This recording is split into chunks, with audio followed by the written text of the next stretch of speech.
Thank you very much. Good evening, ladies and gentlemen, and welcome to the March 14th, 2023 meeting of the Conservation Commission. This is a public meeting. It's being broadcast and recorded.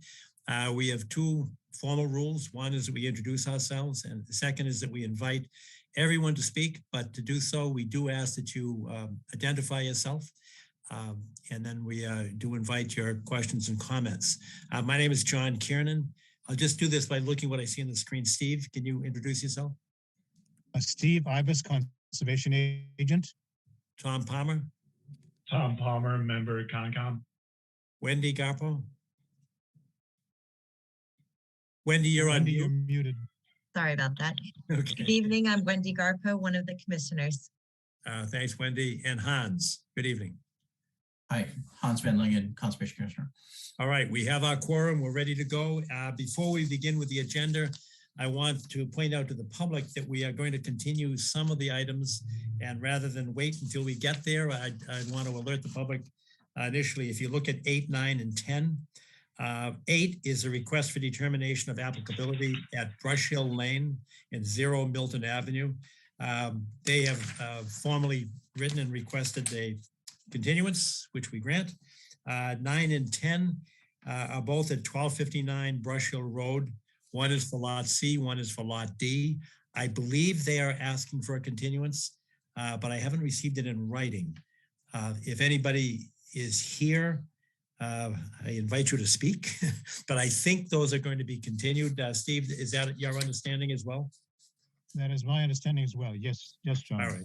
Well, when we get there, we'll call it out again, but for the public's benefit, I believe those 8 and 9 will also be continued at the request of the applicant. So we go back to the beginning. We've got a full agenda tonight, so we ask everyone to speak. We encourage it, but we ask you to be concise. Number 1 on the agenda is notice of intent, 80 Edge Hill Road. And I see Marina and I see Jen. Good evening. Hello. Hi. Hi.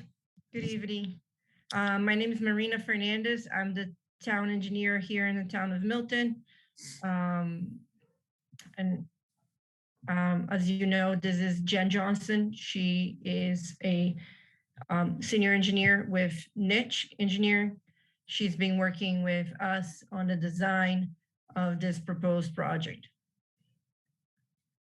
And for the public's benefit, we did have a site walk a couple of weeks ago. Jen was with us and walked us through it. Members of the public were present. The Conservation Commission was present.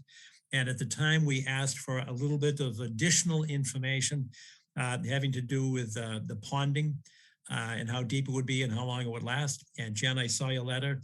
Can you explain what additional data you have given to us? Sure. So what I did based on your question, which was specifically to figure out how much the pond will, how deep the pond will be in certain storm events, including that water quality storm that we had talked about, as well as some of the larger design storms. And then also there was a question about how often that overflow structure would be used. So what I did is I went back to the stormwater report. So this is information that was consistent with what was previously submitted. It was just a clarifying table to help support the answers to your questions. We found that in the half-inch storm event, which is our water quality storm and the storm that we're trying to treat, the ponding depth is about 4.5 inches, 4.4 inches to be exact. And it takes about 14 hours after we get to that depth for the pond to fully draw down. And then for the larger storm events, the 2 10 and 100 year storms, we have ponding up to 9.4 inches in that largest storm. And that takes about 16 hours to draw down. And in those larger storm events, we are using the bypass structure or the overflow structure. So you'll see a little water trickling out of that. But the pond depth is only designed to be about 9 inches deep in that bigger storm. Thank you very much. Now that's a pretty rapid drawdown for a 100-year storm, the 16 hours. Can you explain why? This is for the public's benefit. We've talked about Absolutely. it. So because the basin is only designed to pond 9 inches, which is not too deep, you know, it's less than a foot, and we have such a large footprint for the basin, the soils are able to absorb that water quite quickly. And that's why the drawdown is so quick, about 16 hours. That's great. I thank you very much. You've answered certainly my questions. Other questions from commission members? And again, for the public's benefit, the whole purpose of this design and its best management practices to essentially clean the water that's draining into Unquity Brook, which in turn drains into the Neponset River. And the whole concept here is to get the contaminants out of the water and improve the quality of the Neponset River. Are there questions from members of the public, whether they're abutters or not? I see none. Is there a motion to issue the order of conditions as discussed and with the conditions that we did discuss, including this new data? A motion, this is a notice of intent. I so move. Thanks, Tom. Is there a second? I second, John. Thank you, Wendy. Any discussion? I'd Hearing just none. like to say that Yes, Tom. I'm really pleased this project is happening because it will help the brook stay clean. No, that's great. It is. I think it's well designed and well intentioned, and hopefully will be entirely successful. So we'll call for a roll call vote. Tom, how do you vote? Yay. Wendy, how do you vote? Yes. Hans, how do you vote? Yes. And I vote John Kiernan, yay as well. That's a unanimous vote. And the time is 7:35, Steve. Thank you very much, Marina. Thank you, Jen. I appreciate your good hard work and look forward to the completed project. Thanks so much. All right, good night. Have a good evening. Right. Thank you. I'm going to stay for the next topic as well. Perfect. All right. Number 2 on the agenda is notice of intent at 374 Central Avenue. That's where Central Avenue goes over the top of Pine Tree Brook. Marina, are you presenting that or is somebody else? We are presenting it. Good. All right, Tracy. I'll introduce myself first, and then I'll let my colleague introduce herself as well. Can you guys all see me? I can't. Yes, Okay. you can see Just you. wanted to double check. Thanks. My name is Tracy Sedhalter. I am a senior project manager and wetland and wildlife biologist at TRC, working with Boston Gas Company or National Grid in the assistance on this project at 374 Central Street. And I'll let my coworker Olivia Shaw introduce herself as well. Yeah, so I'm Olivia Shaw. I am also an environmental scientist with TRC, sort of been assisting Tracy with this project, representing Boston Gas Company here tonight. And I will start sort of just with a bit of background on the project. So the reason for the project is to replace a section of natural gas distribution line pipeline. The reason for this is it's been exposed to air and water where Central Avenue crosses over Pine Tree Brook. So there's been a lot of advanced corrosion and sort of accelerated deterioration of the system. So Boston Gas Company has decided to replace this section just sort of in advance of any contingencies that might happen. And as you mentioned, it's located about closest to 327 Central Avenue. And it's going to be entirely within the existing roadway of Central Ave where it crosses over Pine Tree Brook. And I believe the roadway at that area is about 50 feet wide. And they're going to be relaying a 60-foot length of pipeline. So they're going to be removing the old 8-inch cast iron pipeline and replacing it with a 12-inch coated steel pipeline. Olivia, so can I stop you there? And this is just my own ignorance here, but I noticed in your report that you used the word relay. In your technical language, is that the same thing as replace? It is to my knowledge, yeah. Yes. Okay. Yep. Thanks. Yep, I saw relay and I said, wait a minute. Later on it said replace, but we're talking about the same thing. Yep. Relay Perfect. means to just replace in kind. Perfect. Yeah, in the same area. Yep. Thank you. I didn't mean to interrupt, Olivia. Yeah, no problem. Go ahead with questions anytime. So there are a few resource areas in the general vicinity of the project. So there's bordering land subject to flooding, there's riverfront area, there's wetland buffer zone, there's a little bit of wetland, and then there's land under water bodies and bank. And we are, just as a side note, we're filing this as a limited project under the exemption for maintenance of underground public utilities. So I'll give a little bit more background on the project site and sort of the surrounding area. So there are a lot of residential properties in the area. There's Turner's Pond Park located to the northeast, and then Chase S. Pierce Middle School to the southwest. And there are 2 other schools located within the vicinity of the site. I believe they're within within 1,500 feet. And as a result of the proximity to these schools, I think we've been in contact, I believe the company has been in contact with the town. We're going to try to time construction to be during the off season of school, so when people are out of session, between June and August, just to avoid any traffic or noise impacts that might happen to the nearby schools. And then the nature of the the stream in that area is it is a controlled stream. The banks are concrete vertical embankments, and then the bottom is a poured concrete bottom. So it's an already sort of like impacted controlled stream. And the culverted crossing is a brick culverted arch crossing. And that's where the pipeline has been exposed. So I'll talk a little bit about the resource areas specific to the site as well. So there is some wetland mapped by Mass DEP in the vicinity of the project area, but since we'll be working entirely within the roadway and then a little bit within the stream, there won't be any temporary or permanent impacts to the wetland. There's also land under water bodies and waterways, obviously within the stream. There will be some temporary impacts to that. We'll be using sandbag cofferdams. So we'll be placing one dam upstream and one dam downstream of the replacement. And then we'll use a pump and a pipe to divert the flow of the stream. And that's just to avoid any sedimentation or dust that might fall in the stream and then be carried downstream during construction. So the temporary impacts to land underwater will be associated with those, and then we'll restore everything to its original condition when we're done, and there will be no permanent impacts.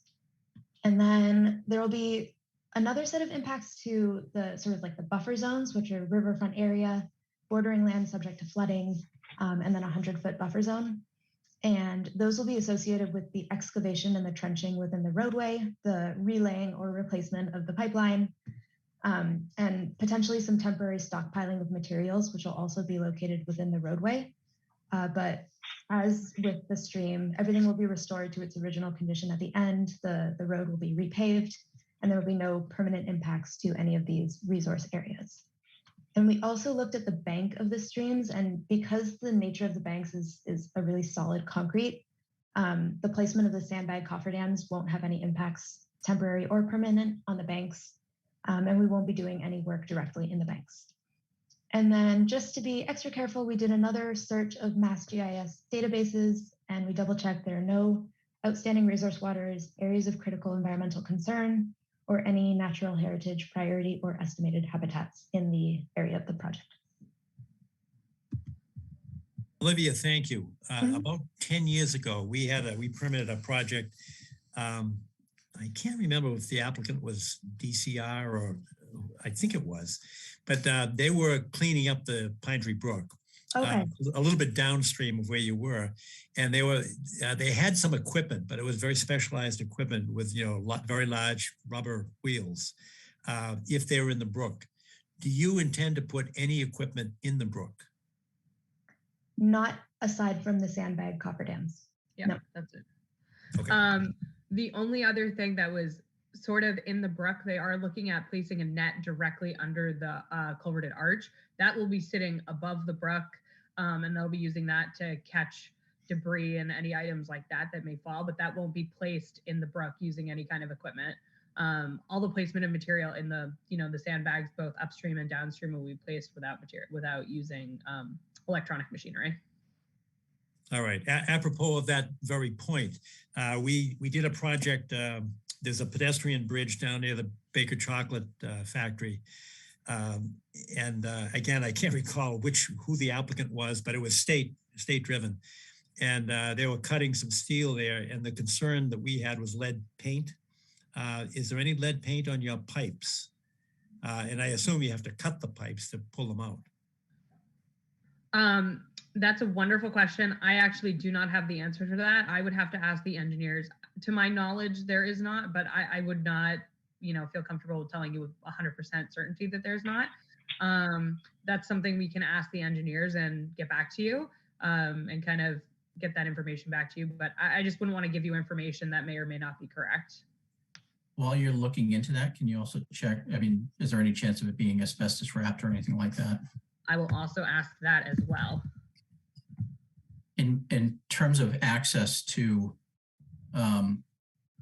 install the in-stream protection, how are you proposing to get down there?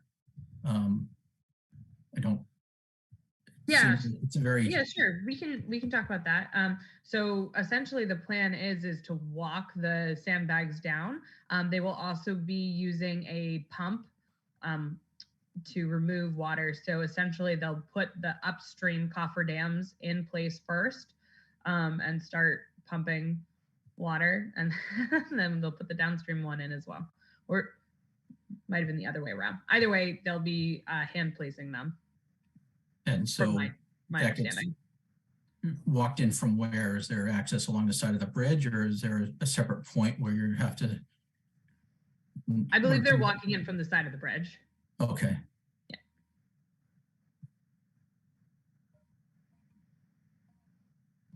All right, can we, and there may be more questions, but my comment is that I'd like to be able to condition this. It sounds like a great project. But I'd like to be able to condition it in some fashion that we have some assurance of hazmat control, so that if there is, as Hans asked about asbestos wrap, or if there is lead paint, we'd want some kind of a protocol for ensuring that that doesn't end up in the stream. Absolutely. Or, Yeah, that or makes the sense. air for that matter. Yeah, right. Like, or in people's lungs or things like that while they're doing work. Yeah, let me reach out to the grid engineering team with that question, and we'll get back to you as soon as we can. All right. Are there other questions from commission members? We also have another item later on, also a gas project, informational gas main replacement. And the letter about that is from National Grid. But that's also my project, just so you know. It's also my project. What did you say? Excuse me, I didn't hear you. That's also my project. So I'd be happy to answer questions about that. That specific project is actually, it's just informational sent to you. The project itself is technically, we don't have to have it permitted because it's under one of the like waivers from the state and from the Milton bylaws. But obviously I'm happy to stay on and answer questions about that too. Maybe you could tell me this distinction between National Grid and Boston Gas. Are they the same company? Boston Gas is a entity of National Grid. Okay. So this project is also Boston Gas. Both of these are Boston Gas Company. They're just entities that the gas maintenance, the gas side of the company is Boston Gas Company. National Grid is the overarching company, if that makes sense. Thank you. Of course, happy to clarify. One question about during construction. I know it's not exactly within the purview of the Wetlands Protection Act, but in terms of traffic access through that area, is it going to require detours, lane closures, that sort of thing? That would need to be something that's coordinated with police from the town. My understanding is there'll be, that section of the roadway will be closed off, obviously, during construction. My guess is the town will request that there are police, on duty routing. That's typically something that that's a little outside of our purview here, but usually in my experience is that's sort of up to the town how they request to have it done, and then National Grid will work and Boston Gas Company will work in coordination with them to kind of make that determination once the projects, reach permitting approvals and things like that. Hans, to answer that question, we have requested from National Grid traffic management plan to be submitted to the engineering department for us to review. We work directly with the police department and approve that and make comments. So that's in the works. Okay. Perfect. Thank you. I was like, I'm sure they're working on it, but that's not really under my knowledge. So thank you. As I said, I did recognize it was outside of the Wetlands Protection Act. So. All right, other commission members have a question? And you may want to, I don't know if there are any abutters, but I'm sure that they, if they're not here, they would be concerned with, the length of time that the project is going to take and what sequence of construction is. I mean, are they going to be opening trenches, leaving them open? How long do you think the open trench will be there? They may have concerns about, safety. Yeah, sure. I'm happy to answer that question. So the trenching, obviously, long term, is open over the project itself to take approximately 2 months to complete. But typically, how this work is done is they open sections at one end of the project and then another end of the project, and then sort of do it section by section, and then use items to close off the roadway overnight when they're not completing construction. And then those get open again at the beginning of the next day and kind of roll with it that way. It's typical. It's sort of similar how you would see any kind of water main replacement done. Sort of same idea within roadways. That's typically how it's completed. So I hope that helps. If somebody wants to ask for a little more clarity, obviously I can provide it. All right. Are there any members of the abutters or members of the public that have a question or would like to make a comment? I can't see the screen, so I have no idea. Steve, can you see the screen, see if any hands are up? I don't see any, but somebody should say something. There are. That's true. Okay. I do have one last question. Do you anticipate any service disruption as a result of the work? No. Okay. So obviously, this is sort of pre-planning associated with working on these lines. So that's why we do, preemptively do this type of work to prevent any disruption to service.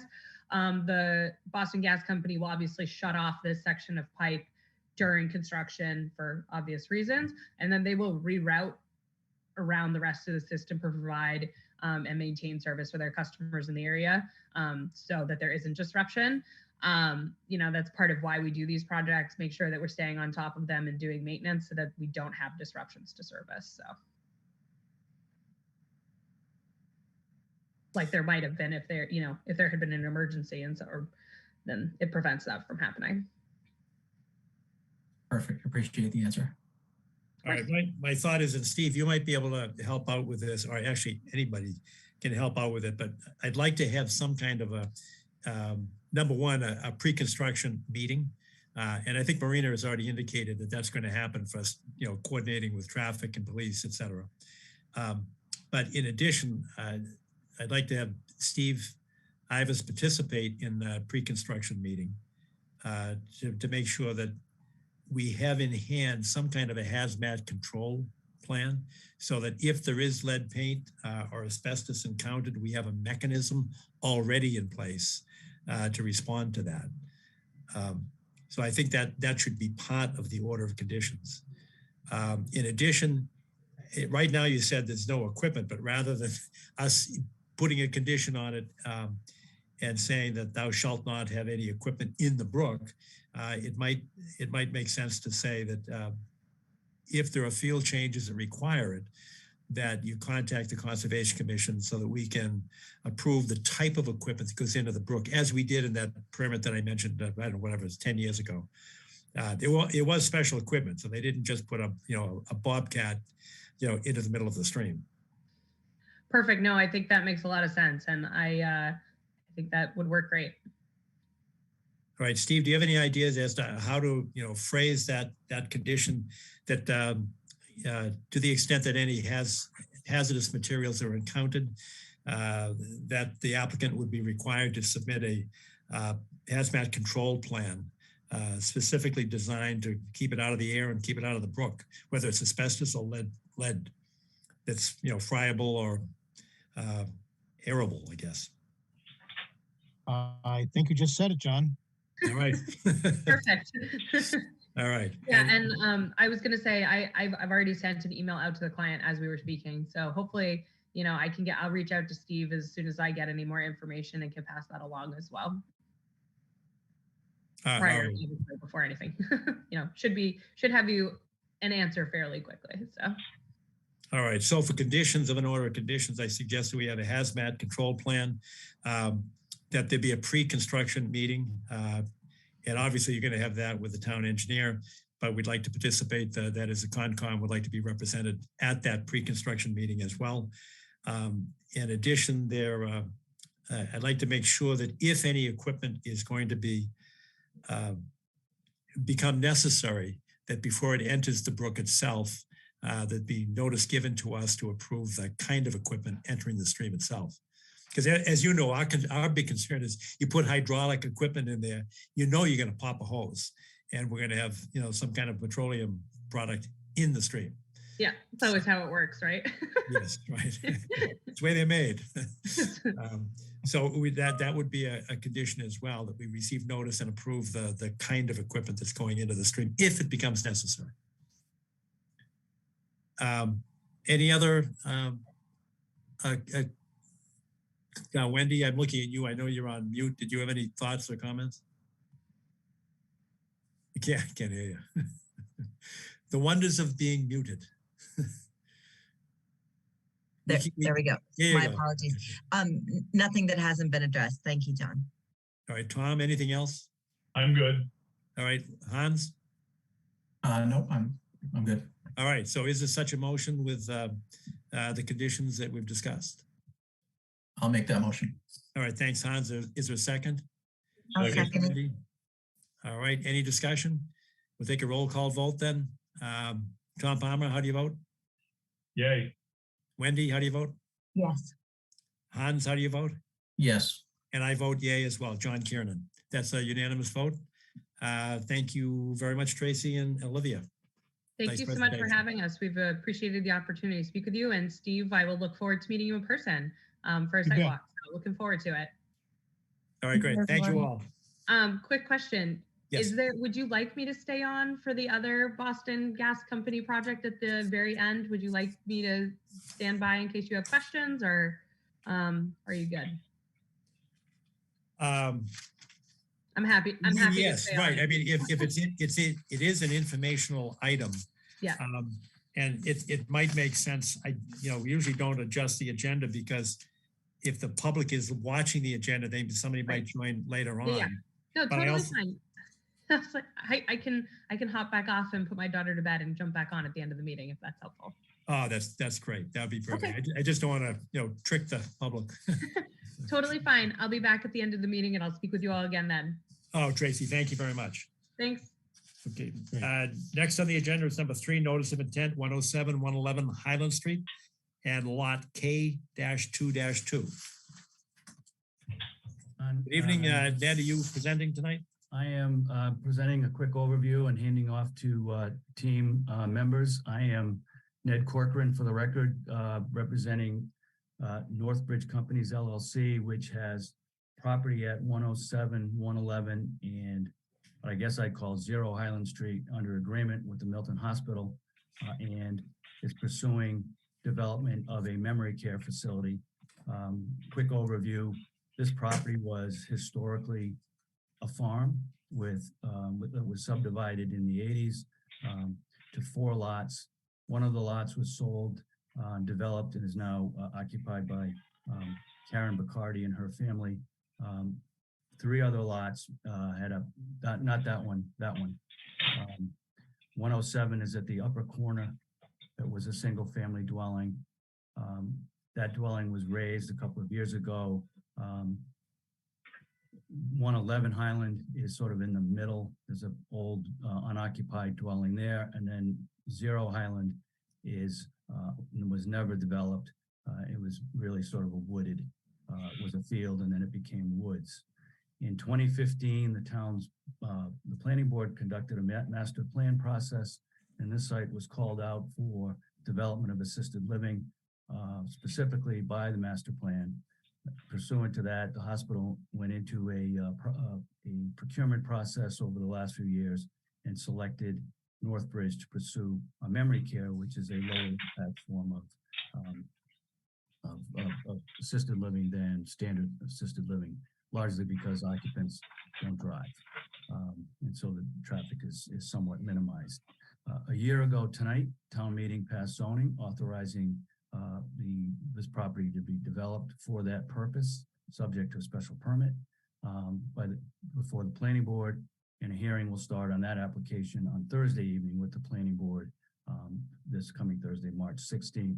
Tonight, we're before you for the third time, really, with the notice of intent associated with the development of this memory care facility. We were previously before you with an ANRAD, board approved, commission approved an ORAD several years ago, and has approved two separate negative determinations of applicability, one to conduct test pits, and the second more recently to conduct soil borings.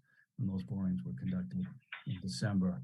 Steve Ivis was present during both of those situations. I'm joined tonight by Mike Walrazak, who is a senior employee with Northbridge. He is their project manager. Blaine Buck, who is a project manager on the private side.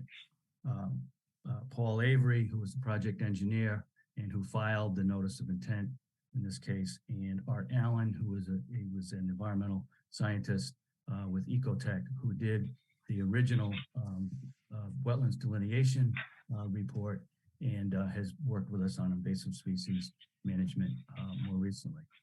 And with that, unless you have questions about the overview, I would hand it to Paul Avery to get into the specifics of the notice of intent filing. Ned, I do have a question. Sure. And this is going to sound like it's monetary and procedural, but it's not. On the face of your cover letter, when you list the fees paid, it says Town of Milton fee. It's based upon 4.5 acres. And later on in the project description, it's referred to as 10.5 acres. And again, it's not a money thing, but are we talking about you're talking one about lot or combined lots? I'm talking about all three combined lots. That's an oversight I wasn't aware of. The total acreage is 10.5. And so if there's an adjustment to the fee, we'll make that ASAP. All right, thanks. And again, it wasn't driven by money, but it was driven by, which lot are you talking about? Or are some lots being excluded? Because my understanding we're talking about three lots being recombined as one, and the fee should reflect that. And so is it the lot area or the area of the project? It's the lot area. Okay. All right, so that was just based on the disturbance, the area of work. Understood. Okay, we can clarify. We'll clean that up. Thank you. Okay, can I share screen? Yes, go right ahead. Steve will assist you. I will stop sharing my screen. Hopefully, here we go. Go right ahead, Paul. All right, thank you. Okay, can you see my screen with a rendered site plan? Yes. Okay, so I'm Paul Avery with Oak Consulting Group. Ned just did all the intros. This is an overview of the project here. We can get into that in a little more detail as we move through the slides here. I thought we would start with just a quick refresher here. This is a color enhanced site plan of existing conditions that shows the outcome of the order of resource area determination process that we went through 1 to 2 years ago, where we identified numerous resource areas. Just starting from the inside out, we have the green area that runs through here. Those are the areas of BVW. Within these, there are a few things on the east side of the strike. We have an intermittent stream, which ends with a culvert running underneath the existing driveway to the 111 Highland Street house. On the other side, there's another intermittent stream that comes down on the west side of the site. These two streams converge into the streams themselves dissipate, but they terminate in a greater wetland area at the north end of the site, which is this green area here. Within that, we have the darker blue circle, which is a vernal pool. Moving outward from all of that, the pink areas are the Town of Milton non-disturbance zones. And there are two of them which are combined here. There's the 25 feet off of the BVW, which runs around, and then it expands out a little bit further in a couple of areas where we have the 100-foot non-disturbance zone extending off of the vernal pool. There are also a couple of other blue areas here. As part of the ANRAD process, we identified bordering lands subject to flooding. There are no mapped flood zones on this site, but we went through the exercise and determined what the extents of flooding would be for the 100-year storm event and came up with limits of bordering lands subject to flooding, and that was part of the ORAD process. For the most part, the flood zones there are inside the non-disturbance zone, but there are a couple of areas, there are three of them actually, one here, and then another one just down in the corner where it actually does extend out beyond the non-disturbance zones.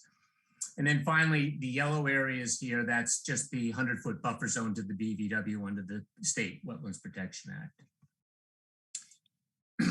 The project itself, here's an overview of the overall site, and we'll zoom in on this a little bit more closely here. But the project is confined to the northern portion of the site. This panhandle down here is not part of the project, not being developed. It's comprised of 3 lots, as Ned discussed earlier, and we really focus on developing within the upland areas of this site.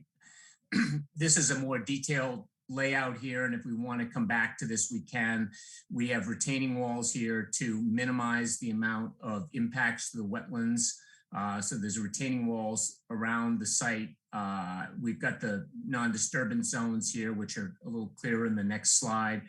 We have parking in the rear to support the parking demands of the project, and we have parking in the front as well. We have a service area coming down here in front of the building. Well, it's to the side of the building, but on the east side of the building towards Highland Street. This graphic here is the same plan, but what this does is this puts behind it the resource areas that I just walked through a minute ago. And I think this is helpful because it shows the minimization efforts that, you know, we need to get it at parking in the rear of the site through this upland area here. The building itself is all in the upland areas. Where we have crossed through from Highland Street is generally along the area of the existing drive. We need to make it a little bit wider to get fire trucks and other vehicles in here, and we have a sidewalk. So it is wider, but it generally follows the same path. And then where we made the crossing again to get to the rear parking, as you can see, is just a straight shot through the resource areas and the non-disturbance zones. This, where we transition from the pink to yellow, that's the limits of the non-disturbance zone, and then the remaining 75 feet of buffer zone. And all the rest of the project elements, the sidewalks, the parking, the terraces, the buildings, the service areas, all of that is outside of the non-disturbance zones. Okay, so if we start to look at the activities subject to regulation, we are doing some filling of wetlands that we need to do to make the crossing here and to make the crossing here. I'm going to go into another sheet in a second, but this area on the entrance drive, we're calling fill area 1, fill and replication area 1, and then over here is fill and replication area 2. And on the next sheet, we can see a blow up of these, that the red hatching in here, here's this line with the dots on it is the edge of BVW, so that these areas where we have to, you know, go up to the retaining wall are areas that will be filled in order to accommodate the wider roadway. This blue area here, this is the area of replication. So we have 350 square feet here that we're filling and another 2,700 that we're creating in replication. It doesn't show on this particular plan, but this replication area is generally where that existing shed is. That's, you know, sort of a carriage house and elongated open-sided shed structure. The other area, this is at the crossing to the back parking lot. This one, these two balance out more. So the wetland fill area here is 1,350 square feet, and the replication is just a little bit more than 1,400. This one, trying to do more replication immediately adjacent to it was more difficult because the wetlands areas are limited to areas just beyond that aren't already wetlands, and so that the opportunity there was a little tighter. So this is skewed a little bit towards wetlands replication area 1.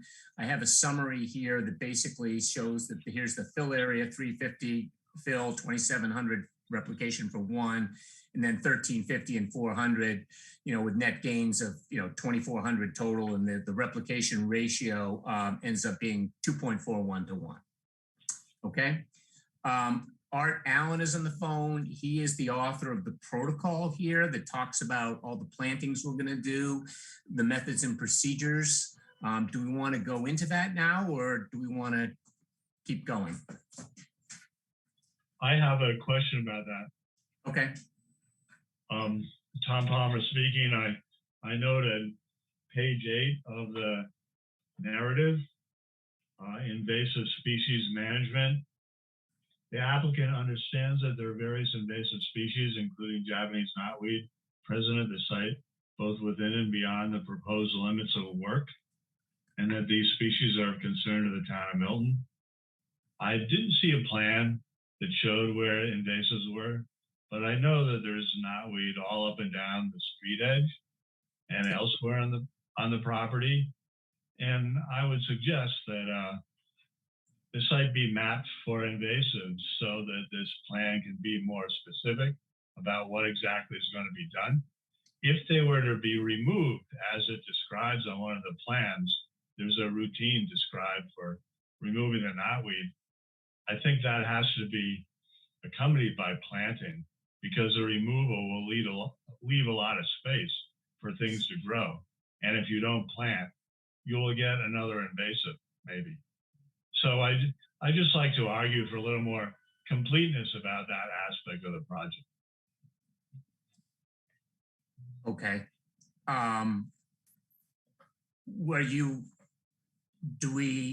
Would you like us to, and again, this is 11-acre site, much of which is undisturbed. Are we mapping all of the knotweed on the entire site, or just within the project area where we expect to do work and disturb it? I think you have to do the entire site, because most of it is outside where you're working. Most of it is along the road. And I don't think you'll find it in the wooded areas. So it's mostly along the road. But that area itself is non-disturbed zone. So it would be useful to have detail about what's going to be done and what will be planted. And yeah, I would ask that you look at the whole site rather than just the work area, which doesn't include the road edge. Okay. All right. Thank you. Okay, no, understood. So can I hold you for a minute, sure. Paul? Yep. And go to Steve. I can't read. I've got the application in my hand, but it would be impossible for the public to read the protocol for replanting. Steve, have you had an opportunity, or maybe Wendy or somebody that's more conversant with, the different types of plantings and native versus non-native species? Have you had a chance to look at that, Steve, to see whether or not they comply with our requirement for native? I have not, John, sorry. Okay. So John, before we get into that, I would like to dig in a little bit more into the proposed wetland crossings. Sure. Is that? Yes, Ed, go ahead. Sure. You're jumping ahead a little bit, but I'd be happy to talk about it. So go ahead. Well, okay. Well, no. Yeah, go ahead. No, why don't you get there when you get there? I don't want to. All right. So I basically, one of the topics here and that it's coming up is just stream crossings. Okay. So, how we're doing it. So if you want me to do that, or we can, if you've got a specific question, we can take it now. No, all right. You want to know your handle. I'll keep going, and then when we get, you can stop and interrupt at that point if you want to get into more detail on it. Yeah. So as we talked about before, the next item here, there was some, although most of the the bordering land subject to flooding is outside the non-disturbance zone. When we modeled it, that it actually goes through and encompasses some of the existing driveway. So when we put this new driveway in, we're actually going to be displacing some flood storage. So what we've done here, and it's all summarized in the table down below, but basically we look at what the flood storage is that's displaced on an elevation by elevation basis. So between 113 and 114, these are the areas here that are shown in red. So I've got the red hatching here where we're filling it in. And then this, the fill area, the replication area between 113 and 114 is up in here. We've got the green that's hatched this way and then the green replication. So those are the two different elevation areas. They're called out, but basically what we've done is where we displaced 550 at this 1 foot interval, we created 910 for a net gain of 360. And then at the next elevation, 114, 115, we have these numbers and we have a net gain of 314. So we've replicated and exceeded the flood storage summary, the replication of the flood storage in each case. We've got a similar situation for the second area where we're doing it here in the rear. We've got the areas of the fill. The blue is one of the elevations is, well, it starts with the red, which is 121. So there's the fill and there's the replication. The stripes, these two are the fill and here's the replication. And there's this little small brown area in here that's the same thing. And again, the displaced storage, we create more than we are filling in this to meet the performance Paul, standard. should that be cubic feet rather than square feet? No, it's because it's the area and it's on a foot by foot basis. Right, so it should be a cubic foot. Well, then you can multiply it by one and it's a cubic foot. So it's exactly. Yeah, right. So, but it's, yeah, okay, sure. You're talking about volume that you're displacing, so it should be cubic feet. Yeah, it's okay. What is the area? All right. Sorry. Okay. Do you have a cross section of that, of what the grade will look like? No, we just, so this is just hatched up to show what we're doing here. The grading plan, you can see the contours show how we do it. We didn't, because the areas are sort of scattered all over the place, you know what I mean? And so we've got fill here and then we excavate it over in this area. So I'm not sure what, they don't all line up. So I'm not sure how we do a cross section of it. So walk me through that again. So the flood storage is spread out over the flood storage mitigation is spread over the three areas there? Right. So the way it works is you need to do it. So in other words, if I just looked at the total cubic footage and we're displacing so many cubic feet of flood storage, you can't just create that in one place. You need to have the same amount incrementally at each elevation so that it behaves the same way. I understand how it works. Okay, so in this case, what we've done is in this particular area here, I have three separate elevations between 121 and 122, 122 and 123, and 123 and 124. And then I just went in here with different colors. So the blue happens to be the 123, 124. So I have two areas here where we're filling that are between the existing 123 and 124 contours. Okay. And then I came out over here and I created another area which is greater than the sum of those two at the same elevation. Okay. Okay.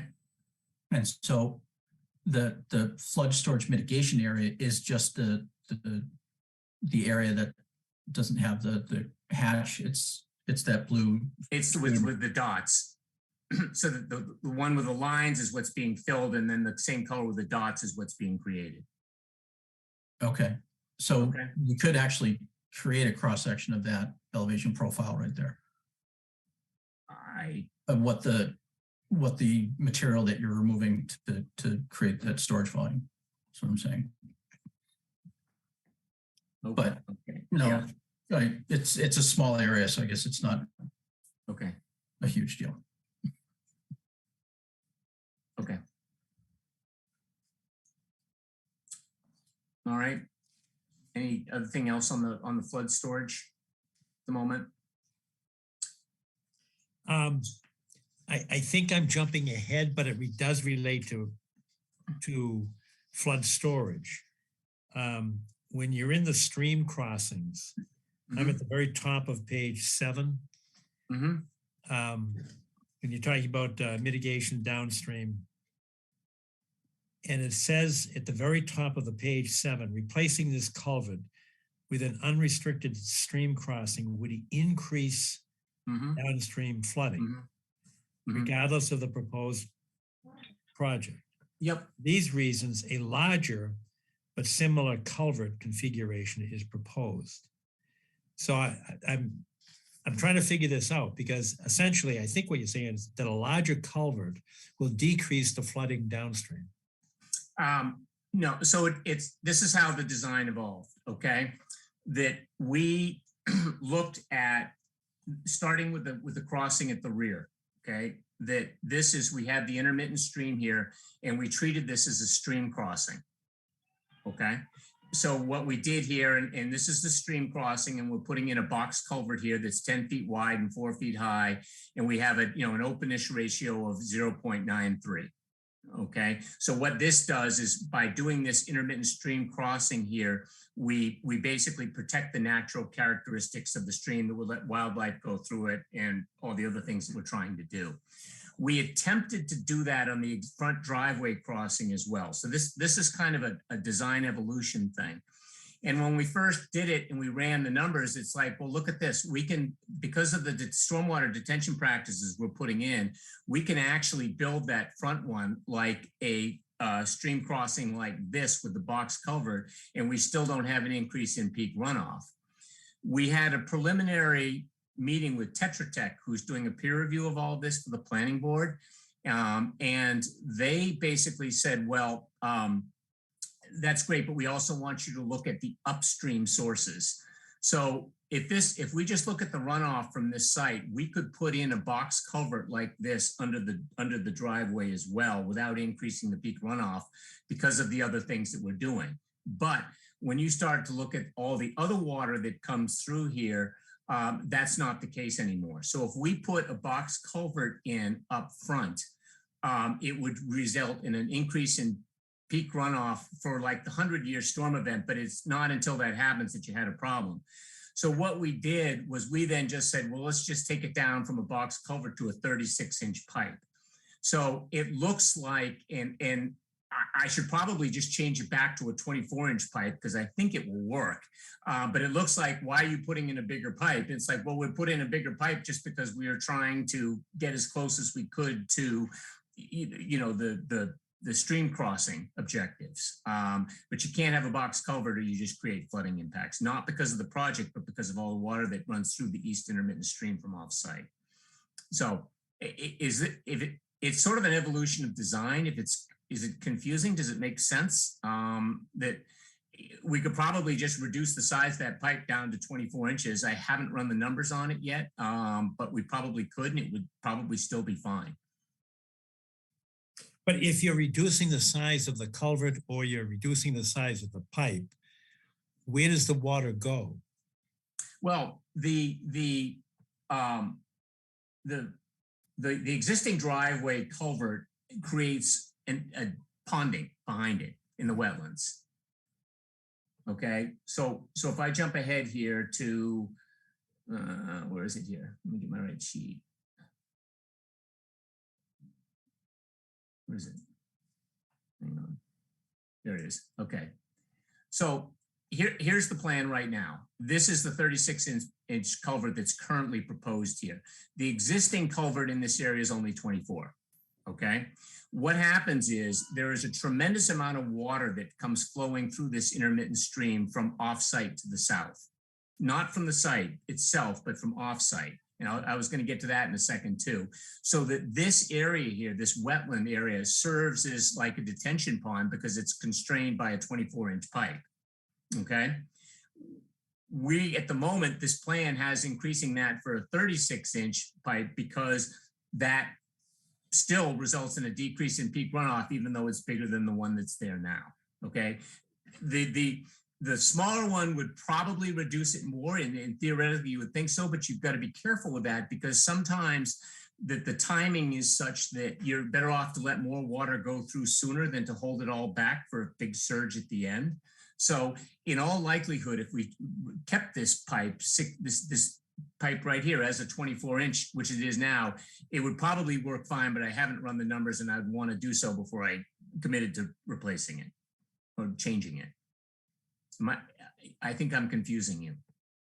Well, yeah, perhaps. But my question was, where does the water go? If you decrease the size of the pipe rather than increase it, because it sounds like what you said here is that the larger the pipe, the more flooding downstream. Yeah. So here's it's either velocity or the water's going somewhere else. Well, water will be detained in this area here. Okay. Now that's not the only thing that's going on with the design of the project because we've got other measures we're putting in too. Okay. So, right, this figure here represents looking at just the site, the current runoff patterns. Okay, so everything in area 1 comes down here, goes through the western intermittent stream, comes down the vernal pool, and then continues off site. The rest of it is this area 2 that comes down, goes to intermittent stream, goes through this existing 24-inch culvert, comes through here, joins the rest of the water and goes off site. That isn't the full picture because we've also looked at, in addition to areas 1 and 2 right here, we also have all of this area.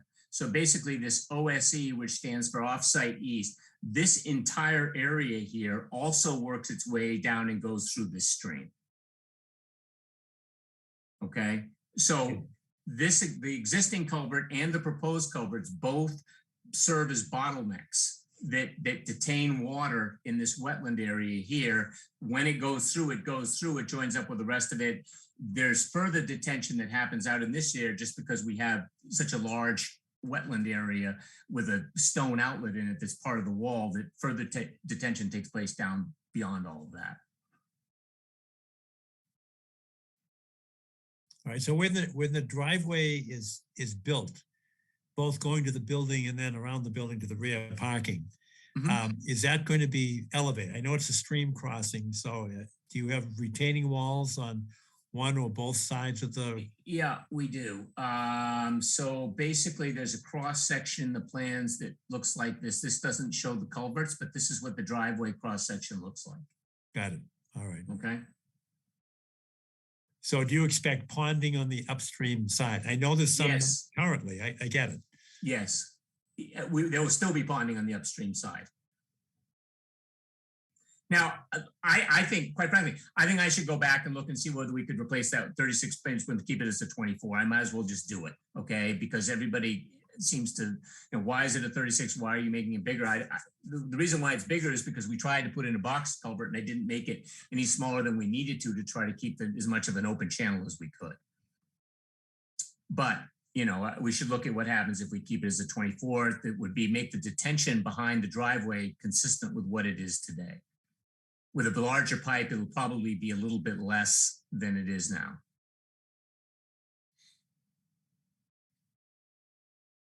If you use the box culvert,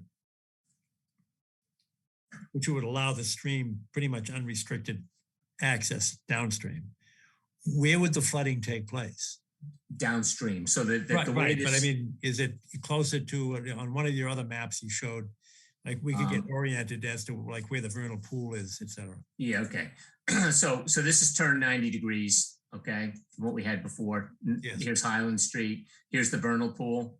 Yes. North is left. So all the water leaving this site goes out what's basically a stone weir constructed into the stone wall right here. All of it. So if we want to make sure that this project does not increase peak runoff, there's only one point we need to look at it, and it's right here because this is where it all goes. If I just modeled our project site, we could put a box culvert in here and we still wouldn't increase the runoff down there because we're doing other things. We have an infiltration gallery. We have another big basin. I haven't even gotten to those yet. Because we're doing other things, we could put a box culvert in here and not increase peak runoff off-site until we consider the rest of the water that comes through, and then it blows up. So if we put a box culvert in there, we would be exacerbating downstream flooding, whether we did the project or not. It's not about the project. It's really about all the water that's coming onto the site from the south. Understood. Thank you. Okay. All right. So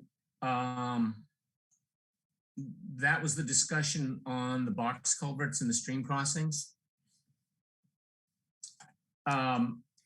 Stormwater, we started to look at quickly. I guess I can jump into the other things that we're doing here.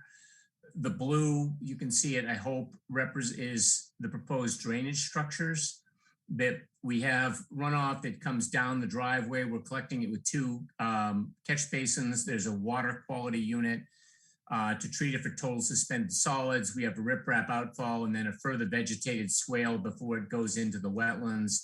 That's separate. This is the new wetland area we're creating here. The parking lot area out here, what we're constructing is an infiltration gallery, which is a series of 36-inch pipes, perforated pipes. I have a detail for that, which is right here showing how this lays out. So I've got 6 rows of 36-inch pipe laid flat, and the whole thing is 82 feet long. So it's a pretty substantial underground infiltration system that will be constructed beneath the parking lot. And then the other item that we've got is in the rear. We're taking all of the runoff from this rear parking lot here, and we have a swale that comes down, a culvert that goes under the driveway, and then we have a large infiltration basin here. This does not overflow until like a 25-year storm. So this basin here does a lot in terms of really mitigating the peak runoff from the site. The other areas here are just, systems of area drains within the courtyard areas we have around the project. The ones up here we can put into the infiltration system.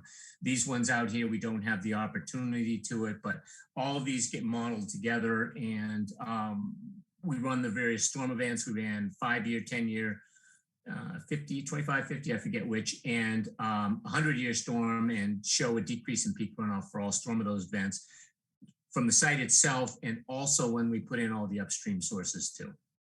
Okay, and those numbers are in the report. If we want to look at those, I can dive into that. Right. If we could backtrack for 1 second on the Sure. wetland replication areas, can you talk through how you decided where to site those? And did you look at other alternatives of where those could be sited? The reason I say that is because they are close to, 1, roadways, and 2, discharge areas. I do have some concern of, being degraded over time and the ability for them to be effective as replication areas. Sure. The approach on wetland replication areas is you generally try to do them as close to the source of where you're filling as possible. So that's what we did. If there are other concerns and there's a preference to put them elsewhere, we can do that. It wasn't like this is the only place we could have put it, but the objective was to try to do this as close to the source of filling as we could. And so I noticed one of them seems to correspond pretty closely with it looks like a footprint of one of the buildings. Yep. Is that, and in terms of, overall site work, that's not the only footprint, right? That's left behind. Well, that's being removed. Well, Yes. all the buildings there, the barn's coming down too. And so looking at the wetland delineation through that area, I mean, there's, that's kind of what defines the squared off areas. Are there remnants of those buildings that are being left behind that are being untouched? Is that? I don't think we've gotten into the specifications for demolition, but I think that the entire buildings would come out. I think that's just on, there's not like a concrete foundation for that shed. Yeah. It's an earthen floor, I believe. I think, farm equipment was parked in there and that type of thing. The intent is to take all those buildings completely out of there. Yeah. That would be the intent. I mean, if there's a preference to put, I mean, your question about, I mean, this gets back to the, here's the 36-inch pipe that, the larger pipe is going to have the same amount of flow with a lesser velocity. So, that there's in many ways less erosion concerns for normal storm events with a larger pipe than a smaller one. But, if there are concerns and there's a preference for this wetland replication to do it someplace else, we certainly can. This wasn't the only place we could have done it. We just tried to do it as close to the source as possible. Okay. But how do you slow the water down coming out of that culvert whether it's 24 or 36 inches? It's just flat and it dissipates. That's all. I mean, we probably should have some riprap on the end of it. We're not showing it here, but that would be a worthwhile thing to do. Just to, we have it here. We probably should have it here as well. But then we're in the wetlands, and so we didn't. But yeah, I suppose we could put ripraps in there and count that as a wetland fill area too, and add to the replication. And what are you at for total wetland fill at this point? The total fill is 1,700 fill and 4,100 replication. Okay.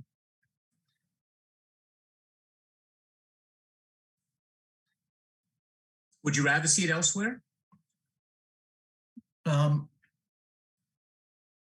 If possible, if it can be consolidated into a single area, then yeah, it makes it.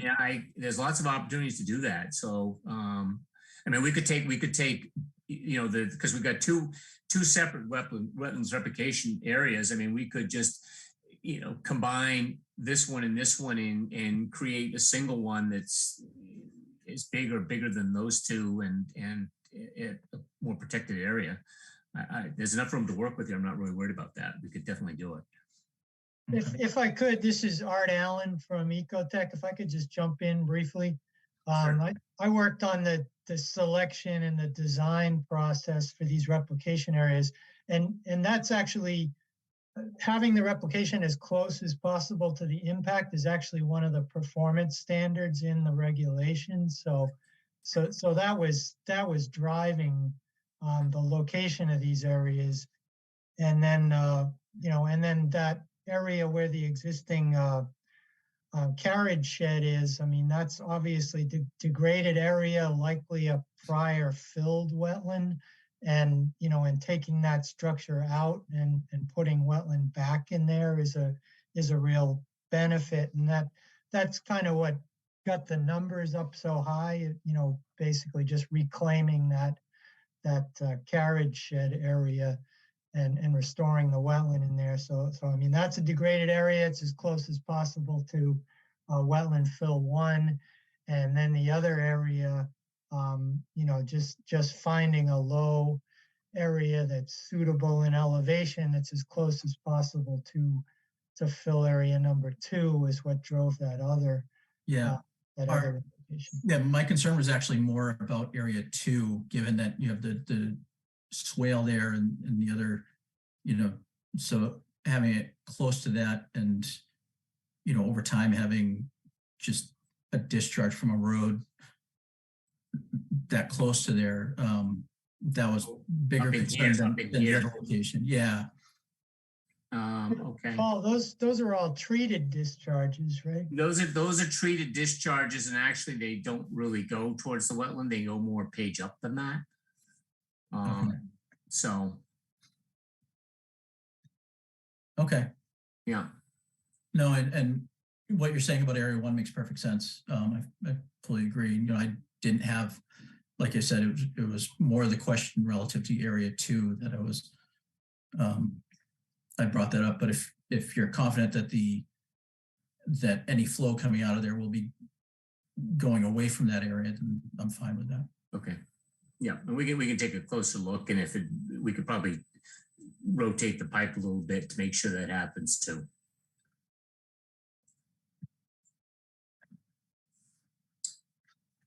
Okay. We talked about invasive species. I don't know if there's more questions on that. So the last topic just that I had here is the tree inventory. And this plan is included with the notice of intent that all these darker trees in here, all the ones that we inventory that are 4 inches or greater that are proposed to be cut and within the buffer zone. We've tallied them all up and come up with the number of trees times the diameter, and we get, 2847 inches diameter inches of trees. And from the landscape plan, we end up the sum of the diameters is 463. So we have a differential of 2384, which needs to be resolved. And that is all I have for presentation. We'll kick it over to questions. I know you're aware of our performance standard, but unless my math is off, that's a chunk of money. If you can't replant them, and obviously some of them will be replanted as part of your landscaping plan. But I've got about approximately, if you round that 2,300 up to 2,400, that's diameter. And if you're planting 4-inch trees, that's 600 trees at $500 a tree. We know it's a lot of money, John. All right, I saw it and I did my own math and I said, oh, that's a lot of money. We've done the math too, and our jaws have dropped accordingly. But we are aware of it, and we understand that that's a performance standard that the commission has, and we'll honor that. We honor that obligation. All right, I have a question that's found elsewhere. It's not on trees, but it does relate to protecting the environment. In the O&M plan, which is near the back, I guess. Yep. I'm looking at the issue of stockpiling snow and de-icing agents. And the issue for us is you've got a lot of wetlands in the area. You've got a vernal pool in the area. And so chemicals to use to de-ice is going to be a significant concern. So I looked at 2.1.3, which doesn't say a whole lot. So to start with, can you tell us where the snow storage areas are? I can. What protections you can give us that, we're not going to have chemicals in our vernal pool. Okay. So the snow storage, because of the fact that we've got these retaining walls here and we're minimizing the impact, there's the long-term snow storage opportunities. There are really just 3 of them that are back here in the rear parking area. Okay. We have designated a short-term snow storage space here. That would just be, there's more parking here than we need for day-to-day operations. So that if we took up a few spaces here temporarily until there was time to move it, we would do that. But the permanent or the long-term snow storage areas are back here in the rear parking area. If you look at these, they are in a place where, where's my 301? It's down here. So that they're not shown on this drawing, but they're against the parking lot here. All of these, as they melt, will run off. They will go down into the swale. They go through a sediment forebay and into the infiltration basin before it gets to the wetland.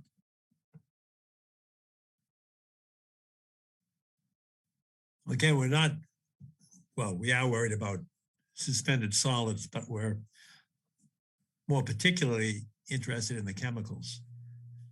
Okay. So that, the forebays aren't going to help us with the chemicals. How do we prevent the de-icing other than say don't use it? So I'm trying to balance, safety and make sure the public is not slipping and sliding. But by the same token, that we're not using some, magic formula to melt the ice and then have that end up in the wetlands. Well, have you had other projects where you've requested certain de-icing?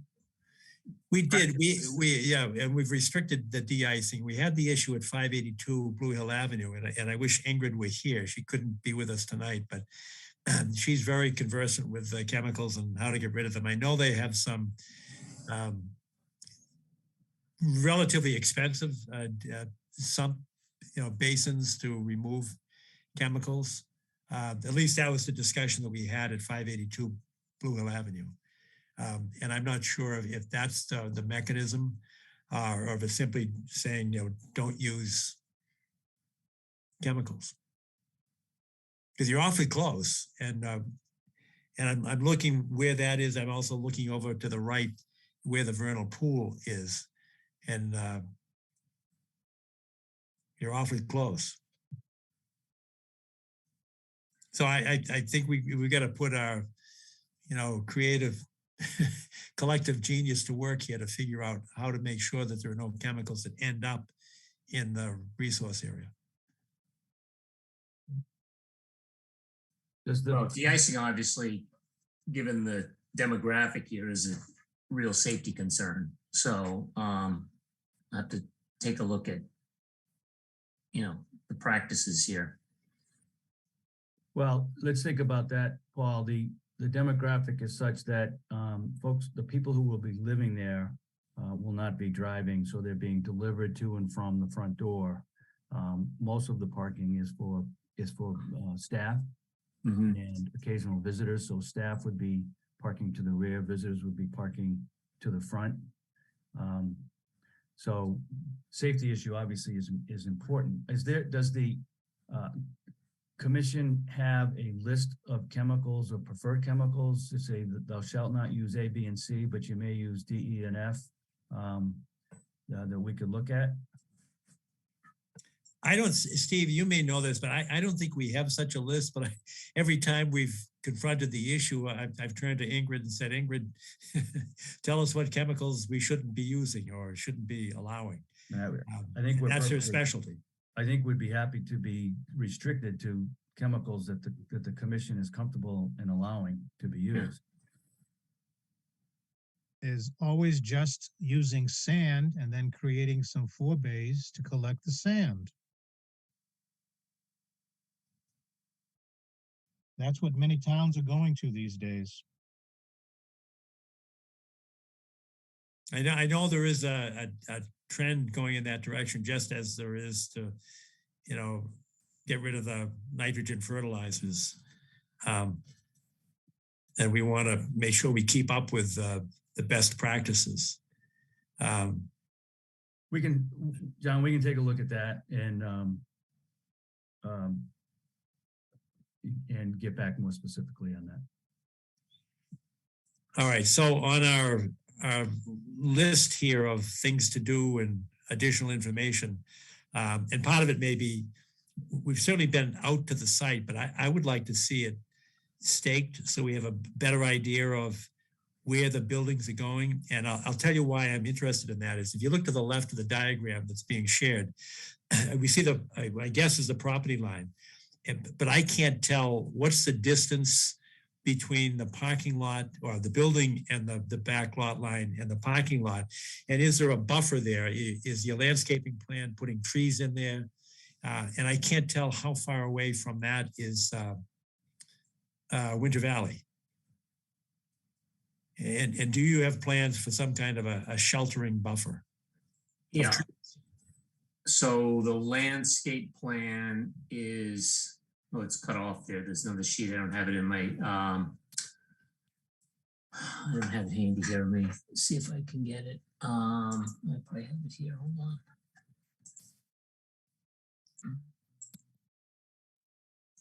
Yeah, so we have trees up in here, and then this is a wooded area at the back of it, so that there's trees. It isn't extensive, landscaping here beyond planting trees in that area. With respect to the setbacks, I don't have the drawing that calls that out at the moment here, but they're all called out on this one. No, it isn't this one. It's, I think I've got it. did you have it? Um, C200, I didn't put it, we didn't include it in the notice of intent because it's just zoning items. Right, but I know we've got building 6 going into Winter Valley, which is in this general area. And I'm Right. just wondering, you know, if there's a sensible mechanism for sheltering both as well. And part of it might be on the other side of the property line, and they have an obligation to create a shelter, and part of it might be on your side of the property line to just plant additional trees there. But I'd like to know how far back that set off is, and that would be something I'd be interested in seeing staked for a site visit. It's about 60 feet from the edge of the pavement to the Winter Valley. It's 66 feet from the storage building to the edge of the Winter Valley property. So probably 56 feet, 55 feet. What's the length of the parking spot? 50, probably. The parking spaces are 18 feet deep. So, you know, that would be, and the storage building encroaches upon that. So it's 50-ish. Right. Which I can tell you what it is. The building at Winter Valley is much further away from the edge of that property. And John, there's one other point. There is a plan. We've been back and forth, but we're looking at separate options for sewer connection. If you recall, when we went through the order of conditions on the building 6 for Winter Valley, we showed the location of a sewer line that would connect from a force main on this property and connect over to the new sewer being put in place for building 6. And we've been negotiating with Winter Valley for an easement to allow that to happen. We've done all of the engineering analysis for the town, et cetera. We haven't reached agreement yet with Winter Valley. And so at the same time, we're looking at a forced main to come out the other way and tie into sewer in Spafford Road. So one way or the other, sewer will be coming up and out of the site. All right. Would it be possible for you to put some stakes in just to give us an indication as to where the buildings are going so we can see the proximity to the property line and the proximity to the, I say the wetlands, and we're pretty familiar with where those are, but I'm really interested in proximity to the vernal pool. Yes, we'll get back out. We know we had previously staked the corners of the buildings. We'll double check to see whether what condition those stakes are in and have them replaced if necessary. All right. No, I'm not, I would normally wait until the end of the discussion, but do other members of the commission favor a site visit? I do, because I just like to add a comment to what we discussed before about the culvert under the entry road. It was stated that it's 24-inch. It might be increased to 36, but that a box culvert had been discarded because of increasing of flooding downstream. I would just like to keep the box culvert in the discussion because it's better ecologically if you expand that stream crossing connection. And the flooding that might occur could occur in the wetlands on this site because the concrete weir that was mentioned before controls the outflow. So if a box culvert increases flooding, but only flooding on the property with minimal impact downstream, might be accommodated here. That's not what happens. We just looked at what it is offstream. So when you open that up with a box culvert, it has a pretty significant impact on everybody downstream. Can you describe what happens at the weir? That's the next restriction. So, I mean, I have some photographs of it. I could probably find it, but they basically, built into the wall. The wall is a typical sort of just hand-placed fieldstone wall, but where there's an outlet, there's like some flat stones that, you know, really like construct a natural granite weir. And going beyond it, there's like a brook channel, a little stream channel that continues into the properties to the north. So all the water in this site ends up going into the vernal pool and then over this natural little stone weir. And if you want me to get pictures of it, they're hard to see, but I have seen it myself. Yeah. And I imagine if you expand the culvert under the entry road, you'll have a higher elevation of water at that weir during certain storms. But that higher elevation might spread laterally instead of going over the weir all at once. We modeled all of that. Yeah. Okay, so we basically took the whole wetland and modeled it as a big pond. So did you look at what's downstream of the weir where these increased flooding would happen? Well, when we were doing our ANRAD 2 years ago, there was all those heavy rains that happened around the 4th of July, and there was a lot of water moving, you know, through those properties downstream of us to the north. Yeah, I get it. I'm just saying it's a shame that we can't improve this crossing because of concern about impacts that might be a problem and might not be. So to do that, we could probably put the crossing in there, but we'd have to do a pretty substantial expansion of the wetlands, which would include doing work right up to the vernal pool and everything else. And I'm just assuming we're not going to go there with that. All right, I get it. I get the picture. Okay. Yeah, so you're right. There's a lot of storage that happens in the wetland at the north, around the vernal pool and the wetlands around it. That's all been modeled in. You know, it's what happens after that's the control point of going off site. That was what we're looking at. All right. I just think that, you know, yes, you have a nice ecological channel through here, but the consequences are pretty substantial. I'd be happy to do it, but I don't think that's what we really want. So. Right. It sounds like you would increase the peak runoff outside, and that's not allowed. We could do it, but it wouldn't end well. So.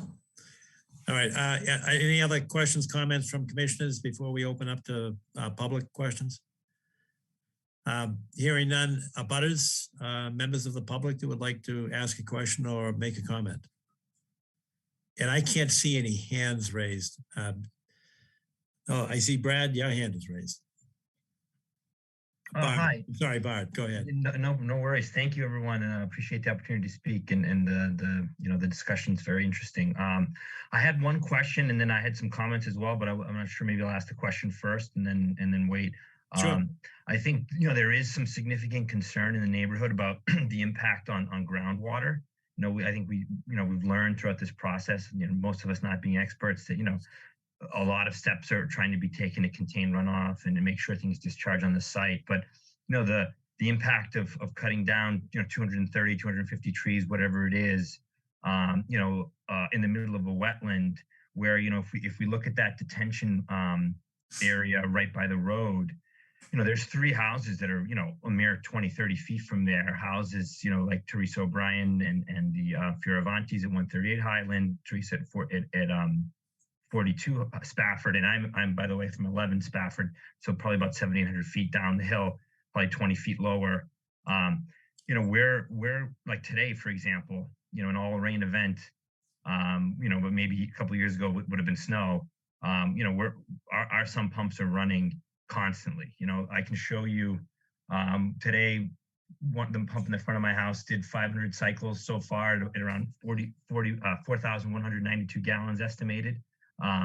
So, containing the water on the site is one thing, but, when these wetlands are so close to people's houses, this is, as a consequence of changing the land use from residential to commercial, what do we do? How can we predict what will happen to the groundwater when the water table in the entire hill? Like I said, I live 700 800 feet down the hill.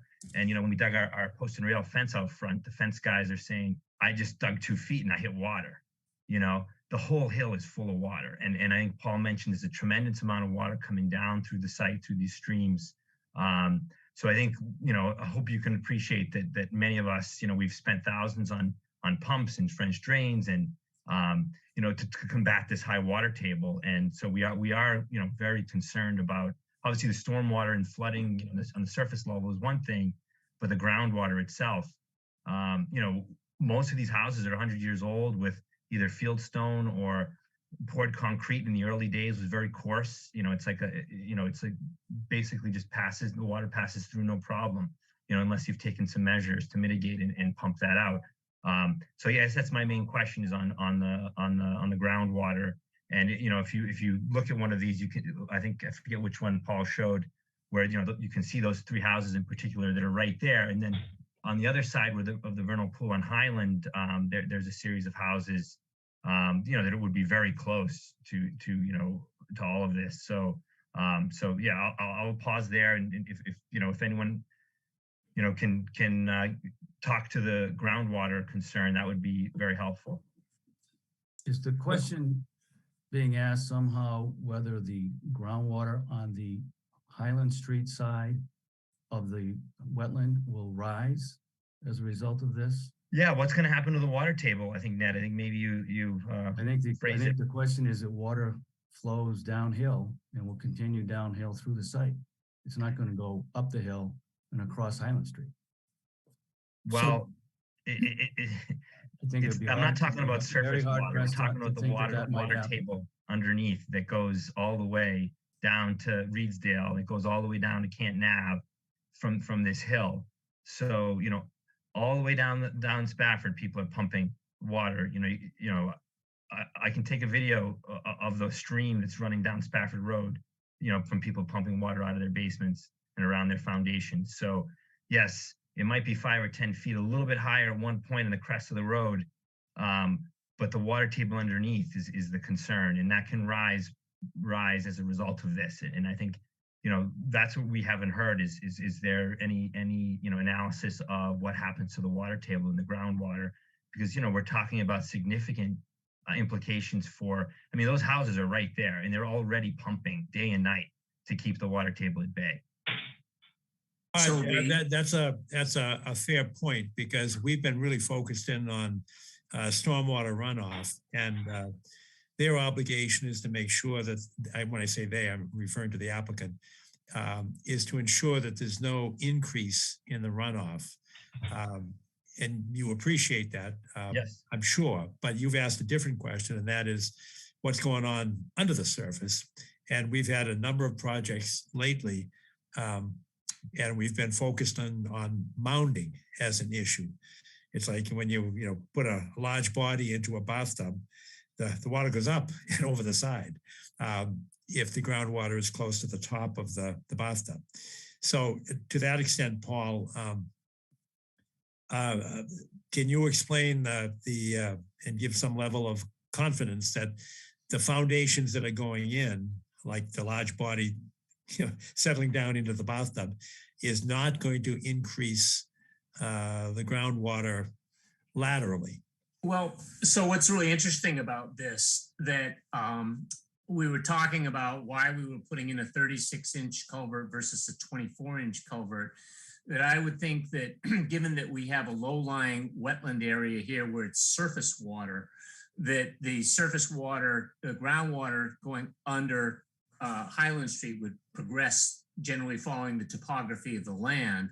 But for this project to have an impact on that, we would probably be a scenario whereby we were raising the level of the surface water in this wetland.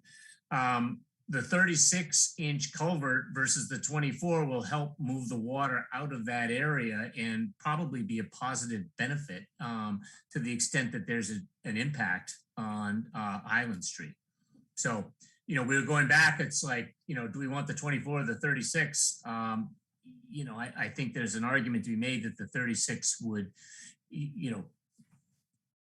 potentially help with groundwater issues for Island Street residents. But I today give a definitive answer. I would like to look at what the grade differences are, how deep are the basements. But I suspect that the surface waters down here in the site are below the basements on Highland Street, but I don't know that. So, Well, do we need a mounding analysis? I know I'm asking you from the applicant side, but I'm asking you on behalf of the commission, should we be asking for a mounding analysis? So John, before we get to that point, I think I'd like to understand under what circumstance we'd see a backup of water at the crossings. Does that make sense? Well, you won't see one at all in the rear one because it's wider than the stream channel.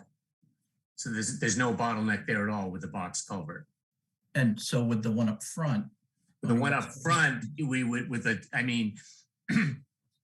what I think I probably need to do is take the scenario. What's it look like with the 24 and what's it look like with the 36 and compare the two. Okay. But, and until we do that, I'm just sort of speculating, but if we're worried about groundwater in Highland Street, the things that we can do on our site would be, avoiding the rising level of surface water. And certainly the larger pipe would help with all of that. A box culvert would help with all of that too, but that would be at the expense of everybody to the north. I'm sorry, say that again. It would be a big what?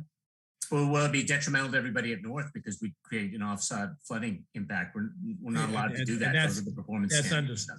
That's completely understood, and I appreciated your discussion with Tom Palmer about that. But to Hans's point, if you shrink the box culvert down to 24 inches or perhaps 36 inches, that retaining wall is going to hold water back.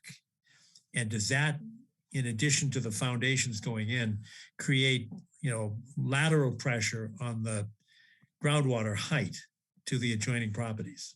Yeah, and the assumption is that this is a surface water groundwater interaction here. It's not independent of that. Okay. They're not independent, correct. Right. Okay. So to answer those questions, I would need to go and look at, what's the elevation levels of ponding that happen in the east intermittent stream, this wetland up in here, under different storm scenarios. And until this conversation, I haven't done that. So I can't give you a definitive answer on that without looking at the numbers. All right. Well, I think the numbers would be very helpful to the Conservation Commission, and it would be in direct response to Bart's appropriate question. Okay. Thank you. All right, Bart, you indicated you had a question and a couple of comments. Have you made them? And my comment in general is, around, first of all, this is a very large building here. I think people can appreciate we're talking about, something between 55,000, I think close to 60,000 square feet, which is, 50% bigger than the entire food center complex. Going in really close to, one abutter on this side, the Bacardis, but also, only, a mere 120, 130 feet across the street from many houses on Highland. And we're entering an age here where we're getting more and more precipitation. We're seeing the value of forests. We hear in the media about wildfires, but really if you look at a recent Boston Consulting analysis of the destruction of forests, the top two threats they see are land use changes and global climate change, and those two things are related here. And the forests, we have some very mature heritage trees here, American beech trees that are, hundreds of years old that, very few people replant anymore because they take forever to grow. So we are, doing something very disruptive with this plan. And I would just like everyone to appreciate that. The forest here serves many purposes. Not only is it habitat, for a variety of species, it also protects us, from floods, from erosion, from, as a buffer against climate change, as the next generation sees more and more of these nor'easters becoming rain events. We've had 2 this year, which in years past would have been snowstorms. And now we're getting, instead 3 inches of rain. And I'm sure the modeling factors some of that into account, but, my dad was a civil engineer, and one of the things he taught me was water is one of the most destructive forces in nature. And what else I also do know is that right now we're battling a high water table throughout the hill. Like I said, I'm sure others, my neighbors here can attest to it, and the money they've spent to keep water out of their basements. So, it's by taking away, all this permeable land, I don't know the exact numbers, but it looks like something like, almost an acre of hardscape now, that potentially could be going in. And again, I respect, and I'm all the effort that's gone in and the modeling and the, some really impressive work, as I'm listening and fascinated by it. But you just can't help but stress that, we're taking away, a forest basically, putting in a huge commercial building, which yes, the residents don't drive, but, Northbridge have said they need between 50 and 100 employees, but, average, which is 75, regular deliveries, snow trucks, garbage, all the rest of it. They can't plow snow into the wetlands. We're looking at over 1,000 new vehicle trips a week. So you're at the same time taking away trees that clean the air for us, not just protect us from floods. So, the consequence of changing this to, from a residential to a commercial large facility like this, has significant impacts for our neighborhood. And I would just like everyone to take that into account, particularly on the groundwater issue. There is significant concern. So we appreciate, any additional study and things that can be looked at to help mitigate that. So thank you very much. Thank you. Thank you, Bart. Bye.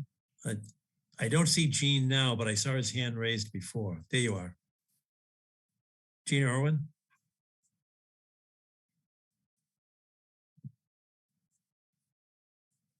Are you there, sir? Hello, Gene. There he Hi, is. can you hear me? Now we can, yes. Okay. I have several concerns. Regarding the groundwater, can you show the other topographical map where it has Bacardi's house in it?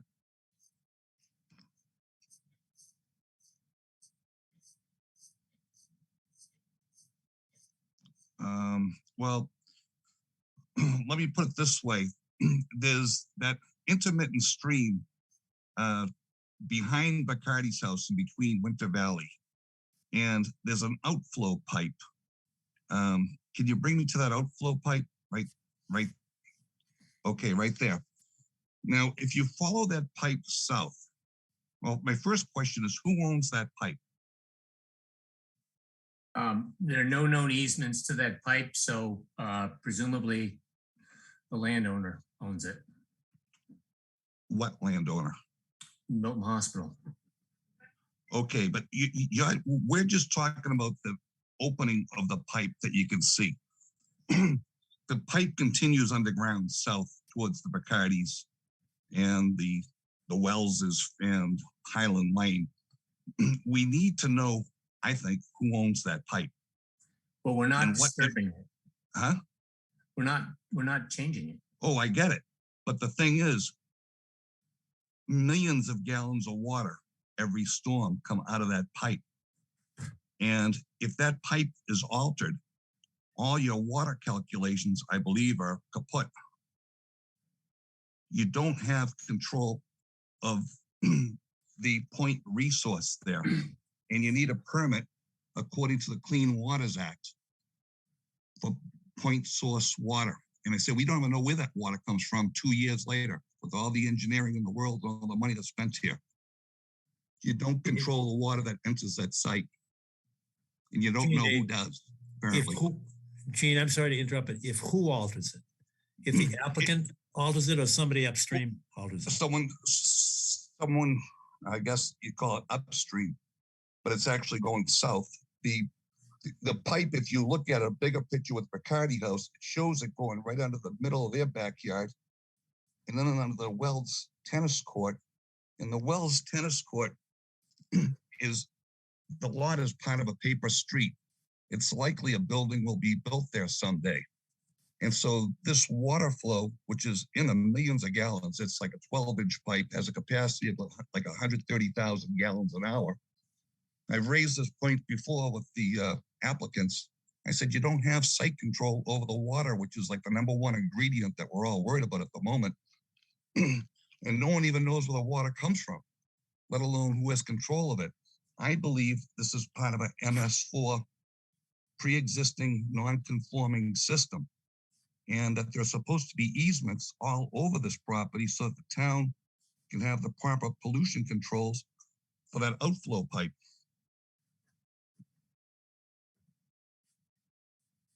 Got it. So I think, before we have any more meetings, I think, everything could be moot because I think the first thing the applicant has to do is prove what kind of water that is. Is it wastewater? Is it stormwater? Who controls it? And what pollution prevention controls are involved and mandatory? I've been raising this issue for 2 years, and I think we have to address it sooner or later. And I think the sooner, the better for everybody. That's just one issue. I got a myriad of issues here. We could go on a couple of days on this, so I hope. Yeah, we can't. We got a long agenda in front of us. I know you do. Just bring up your points, if you would, please. Well, my other point is, again, the knotweed. Again, how do you start? I don't know the plan on dealing with the knotweed at all. They say they're going to address it, but what does that mean?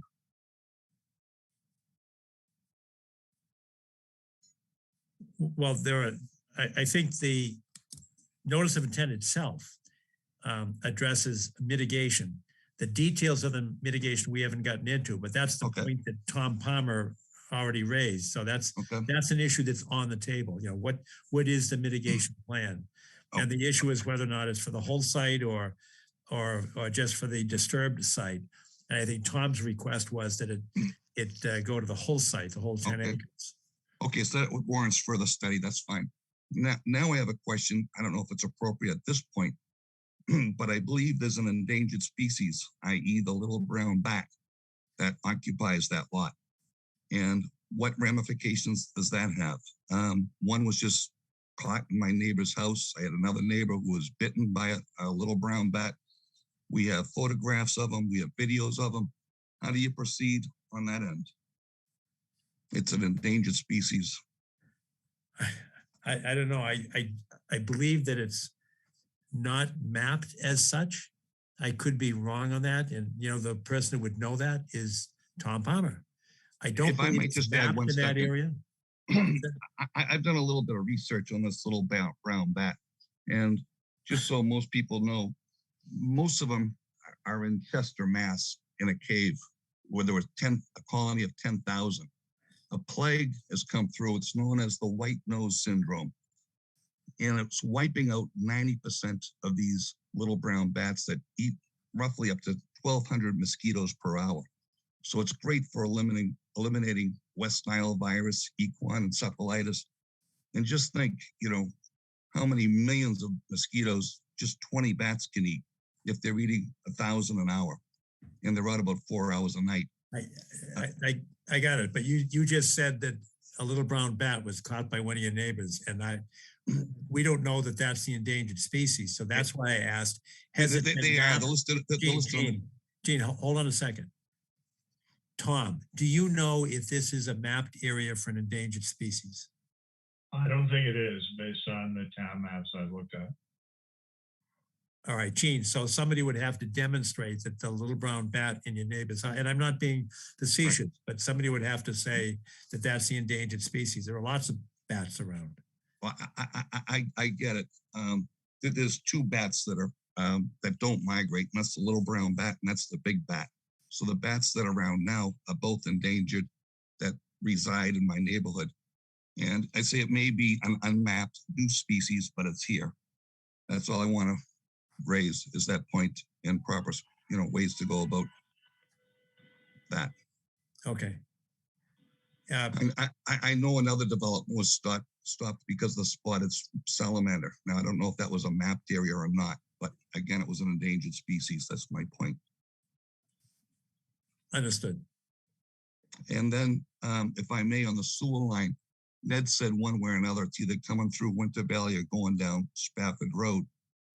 Spafford Road was just a few years ago freshly repaved. It was sorely needed.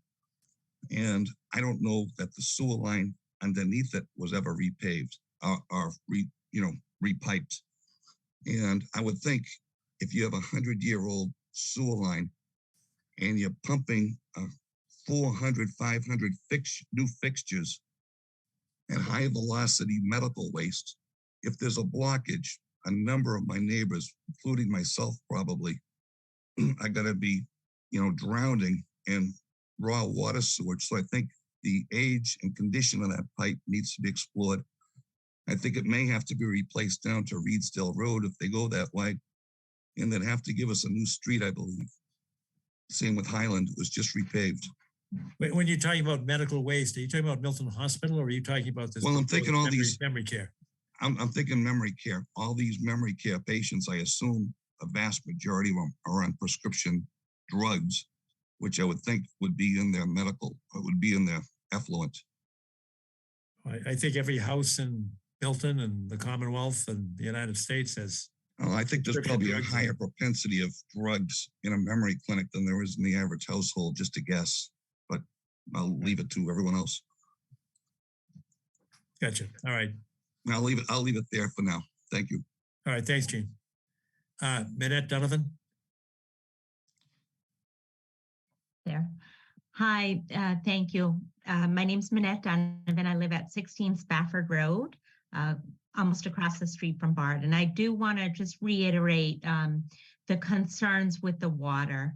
We do have an issue, and we do everything we can to keep our basement dry. So anything that you could do to ensure and guarantee to us that things aren't going to change as a result of this, we'd appreciate, because we had no expectation when we purchased here that would be built upon as a very large, more commercial type structure. And the second thing is, I'm certainly no expert, but you all are. So I'm just going to ask, we seem to be looking at this small area, but there's a significant amount of building also occurring very close at Winter Valley.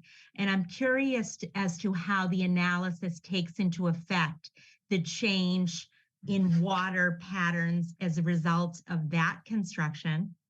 And then I also understand that there may be a significant amount of building not too far away on Canton Avenue as well. So I think if all of this is going to occur, we can't necessarily just look at this one spot in a vacuum.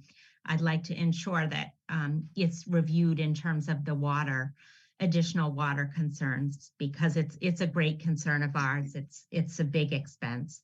And obviously we're concerned about the trees and the and loss of the bats as a result, and any animals that reside in that area there. So that's all I have to say. Thank you for your time and all your work on our part. All right, thank you, Minette. And you raise a good point. And I think that beginning with Bard and his concerns with the groundwater, we've asked the applicant to do some mounding analysis. And you're right, there are others, Winter Valley project going in, and there's a 648, 652 Canton Avenue project, and mounding is an issue there as well. So I think that the additional data from the applicant as it relates to groundwater mounding will be very important to our consideration and to your concerns. So thank you. Thank you. And thank you to all of you on the commission. All right. Douglas Henry, your hand is raised as well. Thank you, Mr. Chairman. My name is Doug Henry. I represent Karen Bacardi, who is the direct abutter at 137 Highland. And I just had a couple of questions. One is, it looks like the barn and the shed are going to both be torn down that are on the first lot.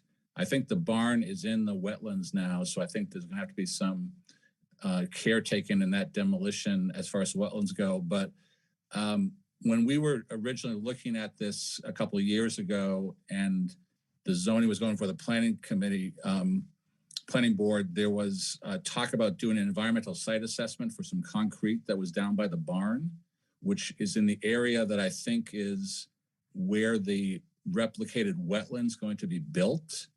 And I think the applicant said they were going to study that area. I don't know if they've done that yet, but I think that needs to be done if you're putting a wetland in an area that they said they were going to do some analysis on. Remember, there was poured concrete where the old house came out, and there was some discussion by some of the neighbors that there might have been an environmental issue there. I don't know if it's ever been looked at. The other point I'd like to make is there are a number of underground pipes that go from the intermittent stream over to the vernal pool, including some manholes, and the analysis says, or the notice of intent says, those are not going to be disturbed.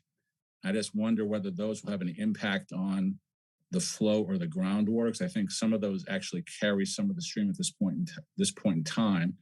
So that may need to be looked at. And I guess the final question is, I know Tetra Tech has been engaged by the planning board for peer review, and it sounds like they have had some discussions with the applicant on water flow issues. And I'm just wondering whether the planning board will have the benefit of that Tetra Tech analysis as part of this process. Thank you. Thank you, Doug. And memory is good, because when we met on site, we did have an opportunity to look at that concrete that seemed to have been dumped there. And I know there was a discussion at the time, gee, is that covering an underground storage tank? At the time, I think we said we're here for the delineation of the wetlands, and that the condition of the site, if there were some contamination, would be addressed at the notice of intent. And here we are at the notice of intent. And I don't know, Ned, I think you were present at that site walk as well. Is there any investigation as to A, whether or not there was an underground storage tank in the area of that concrete, and B, I assume it's part of the process, your process, that you would remove that concrete in any event? That's correct. I don't know whether, I don't believe there was an underground storage tank, but I don't have any evidence one way or the other. I don't think there's any indication that there are environmental issues coming from that concrete. My understanding is that that concrete was poured to fill the hole, or some of the hole was created when that dwelling at 107 Highland Street came down. That came down under a separate order of conditions that was issued by the Conservation Commission, I think in 2019. But absolutely, we would be responsible for making sure that whatever work gets done is compliant with all necessary environmental regulations. Ned, have any environmental due diligence or environmental site assessments been completed for the site? Maybe the type that are done for, transaction review? Yes, the hospital had done a preliminary environmental site assessment. There was nothing in it that indicated any issues. There was no phase 2 that I'm aware of, but a phase 1 report was done and was evaluated as part of the transaction. Ned, could you submit that phase 1 site assessment to the Conservation Commission? Sure, I'll check in with the hospital on that. Whatever they have, I will secure it and get it to the commission. All right, thanks. Doug, you mentioned the manholes would be left untouched. Paul, could you comment on that concern? Sure, we didn't, all those manholes are beyond the limits of work. We don't, we haven't gone into the wetlands to try to evaluate them. We're not planning to do anything with them. There are no known easements.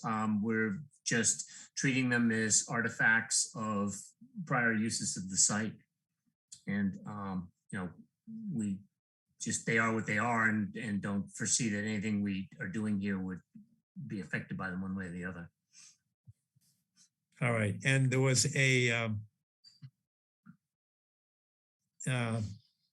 I'm struggling with this one because I know that Gene brought up the issue of the pipes, and I don't know if those manholes are part of that same pipe system that he was concerned with. My memory is when we were doing the first ANRAD and delineating the wetlands, that there was concern with what was upstream. And my memory is that nobody knew. Gene, I think you're right. I don't know where that water is coming from. But maybe we could talk to the town engineer, and I think someone has already done that. And I don't know if Marina is still on. I don't think she is. But I didn't know if there was any way that the town had any existing plans that would show the source of that water. And I don't know if that's tied to Gene's point and Doug's point about the manholes. But it's clear, I think Paul answered the question, that those manholes are outside the limit of work and they're not touching it. It's just elsewhere in the property. But I wonder if there's any town data that would show where those pipes originate from. That's something that we can ask, and I will ask Marina Fernandez if the town has any drainage documents that would show the origin of those pipes. And then Doug, I think you had a third point that I didn't write down. I was just wondering whether the Tetra Tech peer review that the planning board is getting whether the Conservation Commission would have the benefit of that analysis as part of this process, or if you're going to have your own peer review done of this project. Well, that might be necessary, but let me ask Ned, do you have that Tetra Tech analysis, and is that something that you could submit to us? We'll be happy to. It has not been submitted yet to the planning board. My conversation with Tim Zerwinski, the town planner, as of earlier today, was that they were expecting it soon, but did not know when it would be in. We start a separate hearing with the planning board on Thursday night. We're expecting to go this Thursday and then probably the 30th and again into April. So once it's available, it's a public document. I don't have any issue with sharing it with the commission. It's under the purview of the planning board. I think there's some overlap between what the planning board is getting for the special permit and what you're looking at. So it might be helpful for you to have the benefit of that analysis. We have no concerns about the commission getting access to that peer review report. Would be happy to share it. As I said, it's really, I think the request is properly to Tim Zerwinski because it's a report that's being prepared for the planning board under a contract that they have with the town. We're certainly anxious to see it. We think it obviously will be informative on their overview of the work that we've done. And you're right, there's the stormwater report, the same document is being reviewed by both the commission and the planning board. So Doug, I will take it upon myself to call Tim Zerwinski to close the loop on that, to make sure that we get a copy of that. I think it's a fair point, and more data is usually good. Yeah, we have no problem. We certainly have no problem with the planning department releasing it to the commission. Thank you. Okay. So I will follow up with Tim on that piece, and for Gene's benefit, I will follow up with Marina Fernandez to see if we can get, or Chase Berkeley perhaps, to see if we can get any drainage plans that show the origin of the water that traverses through the property. Again, it's more data. It's not that the alteration is not being done by this applicant, but I hear you, Gene, that if somebody else was making an alteration at the same time, it could have an impact, and it's worthwhile pursuing the origin of the water. One more point about that, John. I would say that on page 4 of the narrative, first complete paragraph, it says, the manhole structure near the north end of the western intermittent stream will be removed. I think we heard that those manholes wouldn't be disturbed, but here we see one will be removed. So I think there's a little... Wait, where's that? Page 4 of the notice of intent narrative prepared by Oak Consultant Group. So what, the first full paragraph, that's talking about the driveway culvert. Says, well, no, the western intermittent stream is the other side. The eastern is the driveway culvert. That's the manhole that's mentioned there. Oh, yeah, that's the manhole there's a manhole that has to come out because that's where the new box culvert's going. But that's not the outfall pipe that Gene Irwin was talking about. Yeah, it's part of the same Okay. mysterious network. Okay. Yep, right? yep. So that's the one that gets altered, but the rest of them, yep, you're right. Okay. All right, good. Thanks for the clarification. All right, so I think that we've got our work cut out for us, and let me go back to the commission and ask whether or not there's an appropriate date that's convenient for all to do a site visit. But I say that in deference to either Paul or Ned to see whether or not we can get just the corners of the buildings staked so we can see the proximity to the property line and be able to figure out whether or not we've got sufficient ground for tree coverage. We can get right back out on that. The corners were previously staked. They might have been moved slightly as the building has been designed since the zoning was approved a year ago. But we can get on that. Our assumption is that you'd be looking at either the 25th or perhaps April 1st as dates for site walk. And we'd like to invite the planning board, whatever day that would be. I have a conflict on the 25th, so would have a strong bias to the 1st if that works. Well, April 1st would, that's a Saturday, right? I don't have a calendar in front of me. That's but right. Yeah. That would work for me. So let me go through here. Would it work for, let me start. Steve Ivis, I see you. Are you available? Yes. And Tom Palmer, you available April 1st? Yeah, I think so. Wendy? Unfortunately, I'm not, John. I'm actually not available for the next few Saturdays. All right. Hans, how about you? What was the date? I'm sorry. April 1st. I believe I am. Yes. Perfect. Then why don't we set that up? And that'll give you sufficient time, Ned and Paul and company, to make sure those stakes are in place. So we would meet, what's the best place to meet? Right at 107, where the house used to be. Got it. Okay. And then I'll invite the planning board. Yeah, oh, that's perfect. Right. And we'll both announce it as a public meeting. So for the public's benefit, you're invited. Assuming we have your permission to enter the land, Ned? Yes. So April 1st, Saturday morning, 8:30 a.m. And we'll meet where the old house used to be at 107 Highland. Right. Okay. All right. That's great. Thanks to all very much for your patience with us. Thank you. All right. Thank you.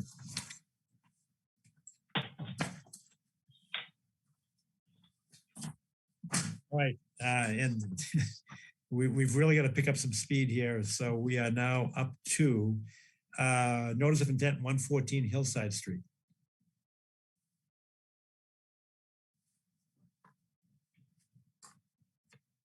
Hi, good evening.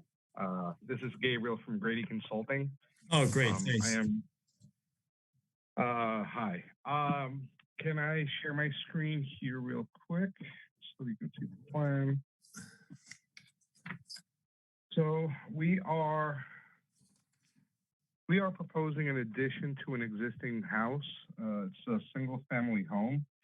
The addition is within the 50-foot wetland buffer. Pretty much the whole site is within the 50-foot buffer. So we placed all the work as far away as we could from the wetland area. And there's also Cook's Brook that goes down this area. We have the riverfront area marked here this way and marked here. So the work, as well as being within a buffer zone, it's also within the riverfront area. There is no work proposed within the 100 riverfront area, except for the planting areas here. Following regulations, we wanted to do these mitigation areas as close as we could from the river itself. So we have the restoration areas in these pockets, which right now is grass area. The system we use for groundwater recharge is a stone bed with perforated pipes. It's a very, very shallow system, and it's pretty much going to be placed where the existing elevation is now. It's 10 feet away from the structure, from the proposed structure. We are also proposing a crushed stone parking area right next to the existing driveway. So that's the only extension that we would have on the driveway itself. There is a construction entrance that we have provided at the entrance of the lot, along with a silt sock that goes all around the lot, cutting through the wetland line, and all along the eastern side, the western side of the lot. There is an existing shed. There is no work proposed in that area. There is pretty much no work proposed beyond the 100-foot riverfront area. And the same thing with the no-touch zone. So if you see, the no-touch zone is close to the addition, but we are still outside that no-touch zone. Everything else is existing. Let me pull up the existing plan.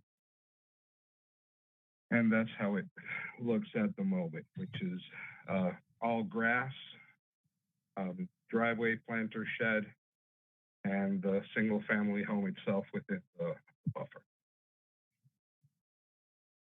Are there any I may have had this backwards. I thought what I was looking at here was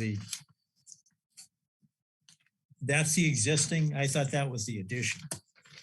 Yeah, I apologize for that. I pretty much showed them backwards, but yes, this is the existing condition and this is the proposed addition. I can put them side by side if that would help.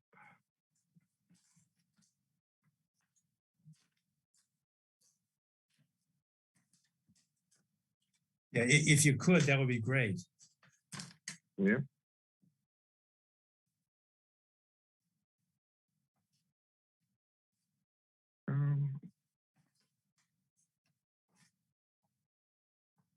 Okay, can you see it now? Both plans side by side. Yes. So one of the things that threw me off was the line where the existing house is. I thought you said a 50-foot non-disturbance zone, but it's actually, that's the 25-foot non-disturbance zone, correct? 25, yep. But the darker brown is the addition. That is correct.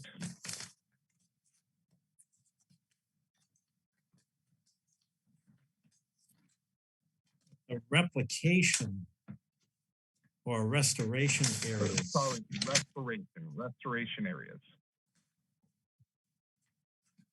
So I'm not sure what you're restoring. That's already within our 25-foot non-disturbance. So, well, it has already been disturbed. It's grassed area, so we want to try to restore it to pretty much wetland plantings.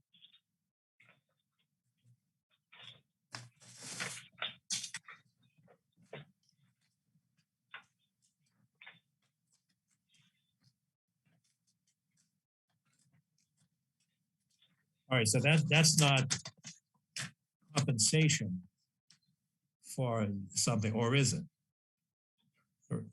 Well, the existing, I have here a breakdown. The existing alteration, the alteration of the whole lot is almost 20,000 square feet. And then the proposed alteration, it leaves us with 18,584 square feet of altered area. And that's considering the areas that we're restoring. So we have a riverfront, the area of the site within the riverfront is 43,000 square feet, which by regulation, you can alter up to 10% or 5,000, whichever is greater. In this case, 5,000 square feet is greater. And so the allowable addition, we left it at 2,078 square feet. And it was all within previously developed areas. So we are not altering the riverfront area that was already disturbed.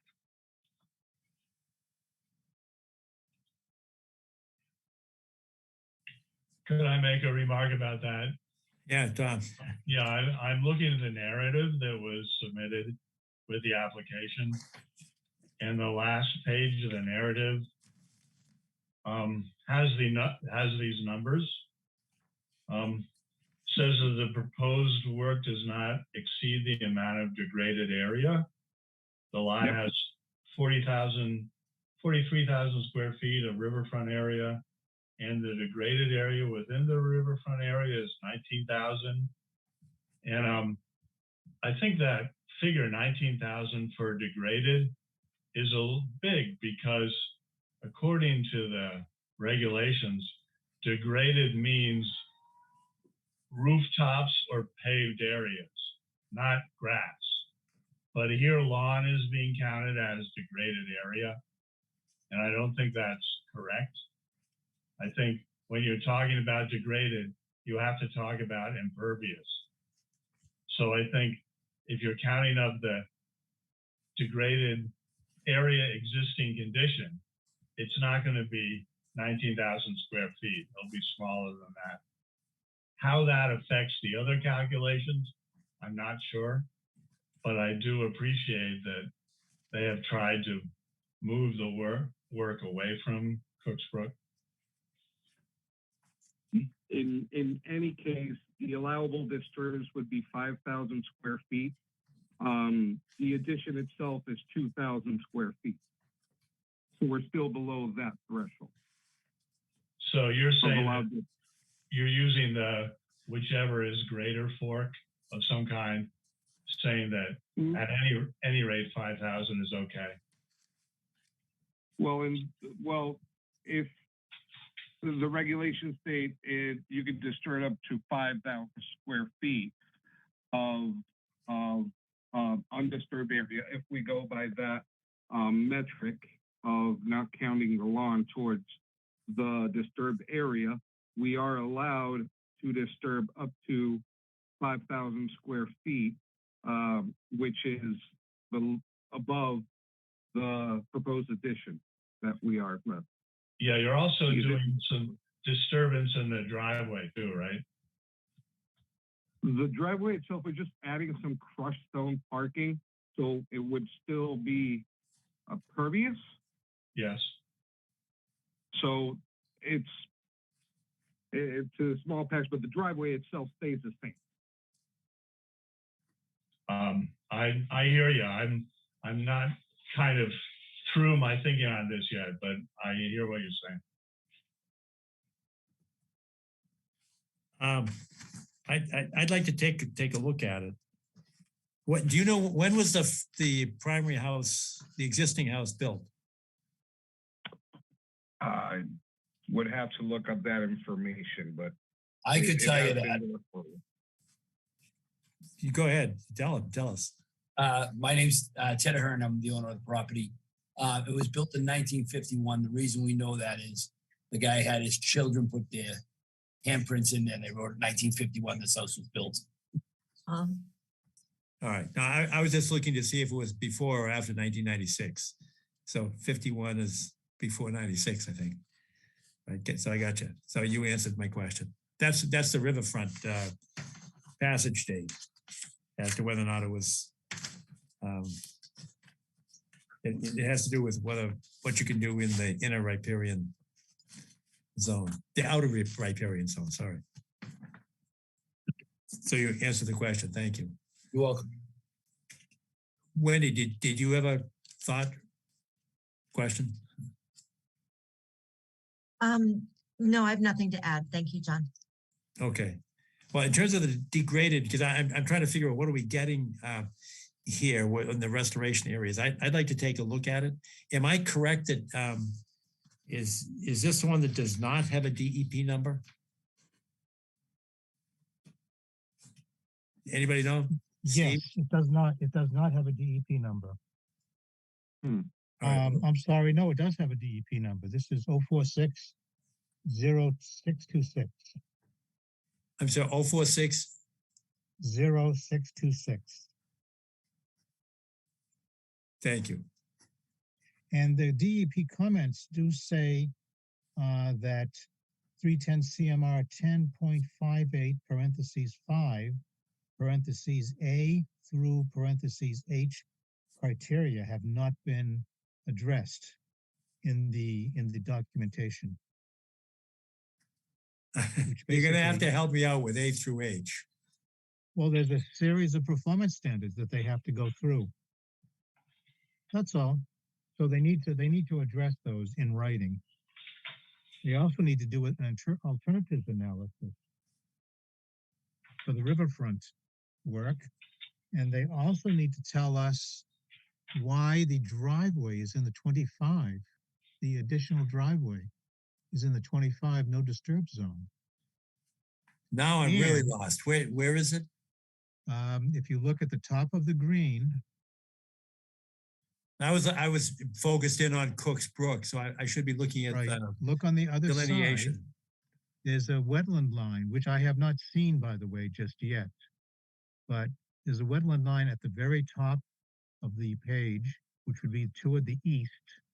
Gotcha. And then the 25-foot zone is basically a semicircle, and that's where they're putting the driveway. All right, Gabrielle, do you know who or when or both? Who and when was that delineation made? The delineation of this wetland. Let's see, I have it here. Brad Holmes on October 11th, 2022. Okay, so that's recent enough. I would suggest we do a site walk if that's, anybody else think we need one? Yes. All right, because if it's in the 25 foot, that's an issue for us. And if DEP's got comments that you should respond to A through H, that would be another issue. And we've agreed to meet at Highland Street at 8:30. I suspect that would be at least an hour on Saturday, the 1st, but we could be at your house by 9:45. Is that acceptable to you? That's both to Ted and to Gabrielle as well. Ted, especially because it's your house. Yeah, it's okay with me. Chris, okay. And it's okay with me. All right, good. So why don't we do that? If we'll continue with your assent, we'll continue this until, it'll be a public meeting. And hopefully you'll be able to address A through H at that time. Then we can take a look at this area of the driveway that's in the non-disturbance zone. Yeah, of course. All right. Are there any questions or comments first from any other commissioner? And seeing none, abutters or members of the public? Hearing none, then we'll continue this until April. Excuse me, no, I've got a comment. I'm Terry Ray. Sure, Terry, go ahead. The butter, just between the property and Highland. Our concern is there has been no mention of a septic system. We're aware that the small house had a big problem with the septic system. They put one in 20 years ago. As I understand, I wasn't here. I've been here for 10 years. And for the first 2 years, they tried to make it work and could not. So they ended up with a tight septic tank, which had to be emptied quite often. And there were only 2 people living in there. I guess it's a 2-bedroom, designated a 2-bedroom home, but to go from 2 bedrooms to 5, and I don't see how that tank can handle that amount of sewage. Perhaps that's addressed in the items A through H. No, sir, it is I not. do want to go on record. Sure. Either Ted or Gabrielle, do you have a quick response to that? Going from 2 to 5 is a significant change in terms of sewage output. We were told when Go ahead, Gabriel. I'm sorry. Go ahead, Mr. Ray here. So we were told when the property was for sale that they had already submitted a plan to the town of Milton for, to upgrade the septic system to a new septic system. I don't know any further about any other information other than that. Well, if it would probably come before us. I'm trying to remember if we've been out. I thought we had been at 114 in the past, but that goes back a long time, and it's certainly not. I don't remember a septic system there within the last 10 years. But if you could check with the planning board to see whether or not there's been a change, because that's a fair point. Going from 2 beds to 5 beds is a significant change, and that would, if it's a tight tank that's emptied on a regular schedule already, you're going to increase in frequency by a lot if you go from 2 to 5. And it shouldn't be an issue, but maybe we ought to take a look. Do you know where the septic system is currently? Your tanks? I don't. I was told it was behind the house where the grass is greenest. Great.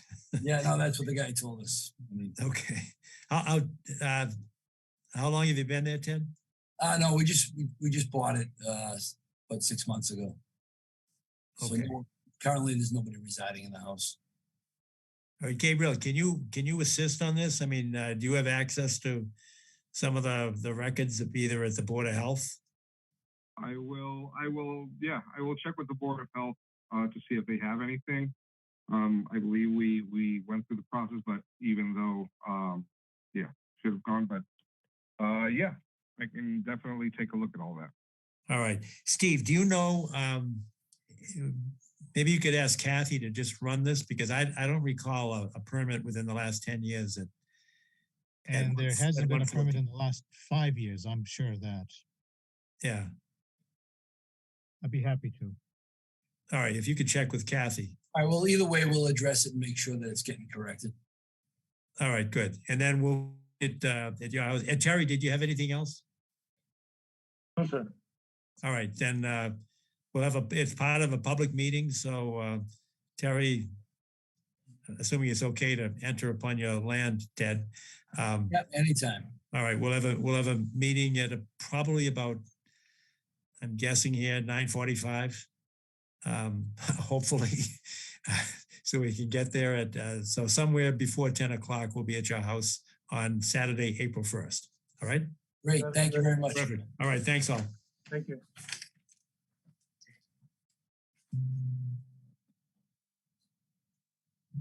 All right. Next on the agenda is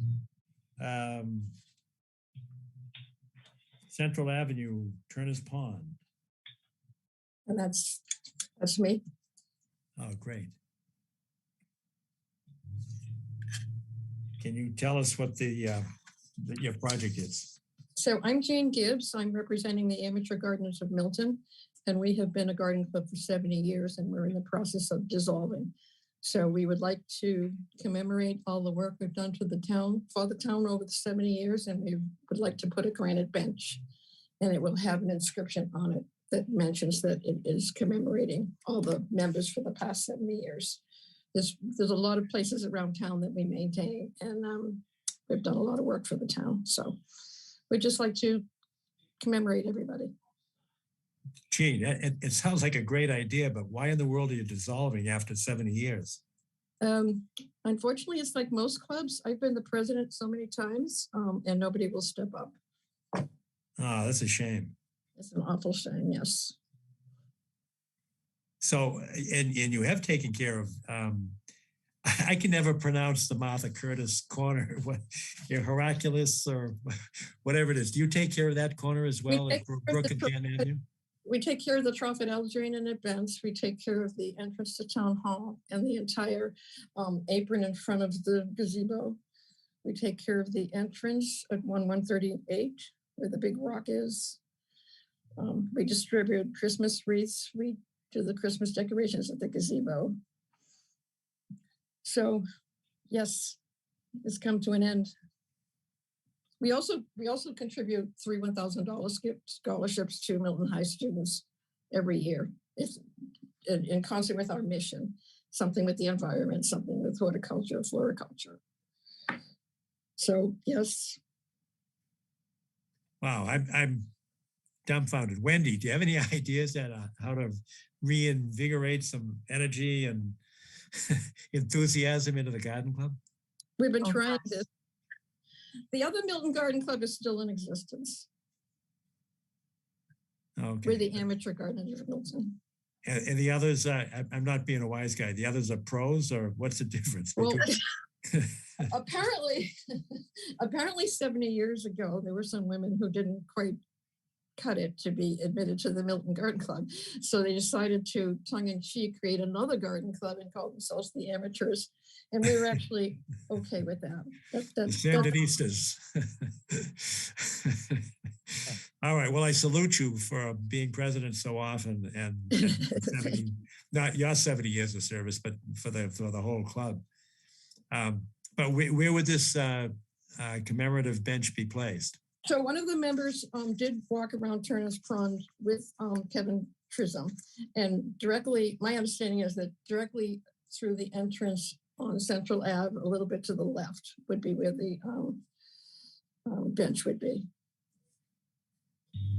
And John, can you see the screen? Yes. Okay, that would be the north, I would say the north extent of Turner's Pond, right where I am circling right now. Okay. And sounds good. Another place is here. It's a little bit more focused in, zoomed in. All right. No, I know the area well. It sounds like an appropriate location for a stone bench commemorating the garden club. Are there any comments or questions from commission members? We have notified all the abutters. Are there any abutters that have a question or a comment? Not that I know of. Okay, I would assume it would be enthusiastically endorsed. So this is a request for determination of applicability.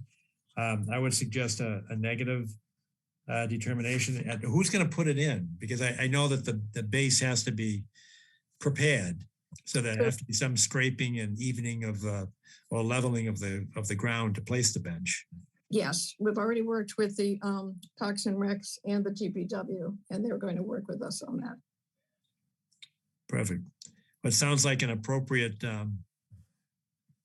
negative determination. The only condition I can think of is that when the ground is leveled by the DPW or Parks or whoever does it, that there be some mechanism to prevent any sedimentation or erosion going into the pond. I assume it can be done very quickly. And Steve, what's the best way to ensure that there's no erosion into the pond? Probably just one set of, a 20-foot long silt sock. Just one silt sock. You can buy them at 20-foot lengths easily.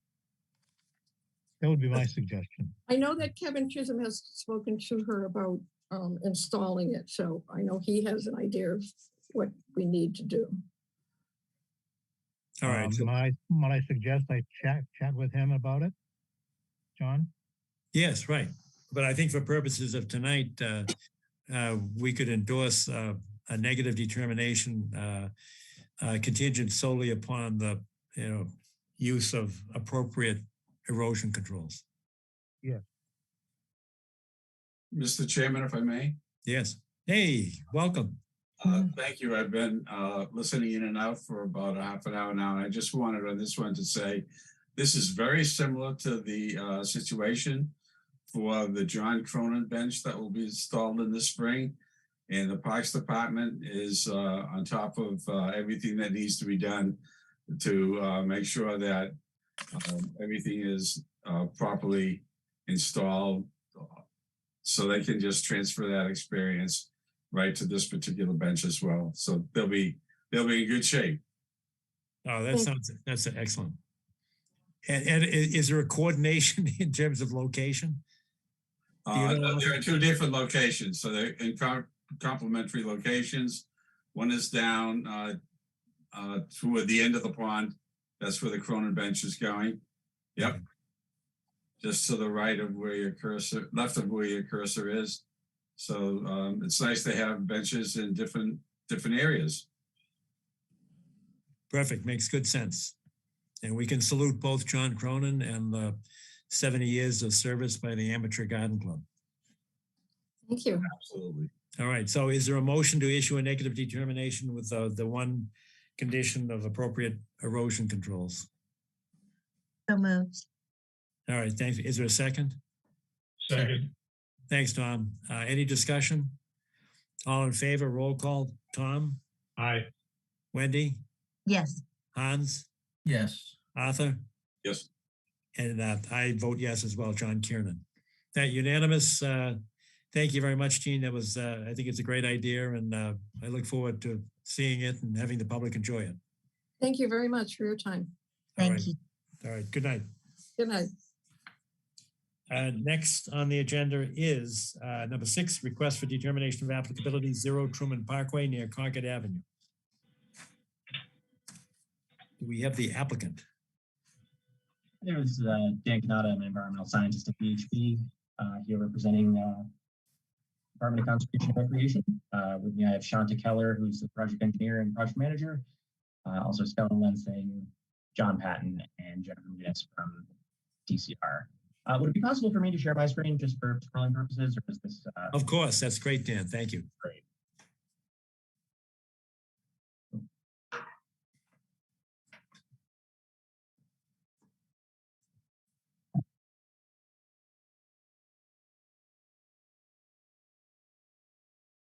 All right. Everyone see that? Yes. All right. So thank you, everyone. Good evening, Mr. Chairman, commissioners. This is an RDA filing for proposed archaeological exploration test pits to facilitate the design of a future potential pedestrian bridge project proposed by DCR at this location. Just to orient folks, this is along Brush Hill Road or Truman Parkway, and this is right near the intersections with Concord Avenue, Peter Street, and reference across the Neponset River is Osceola Street in Boston.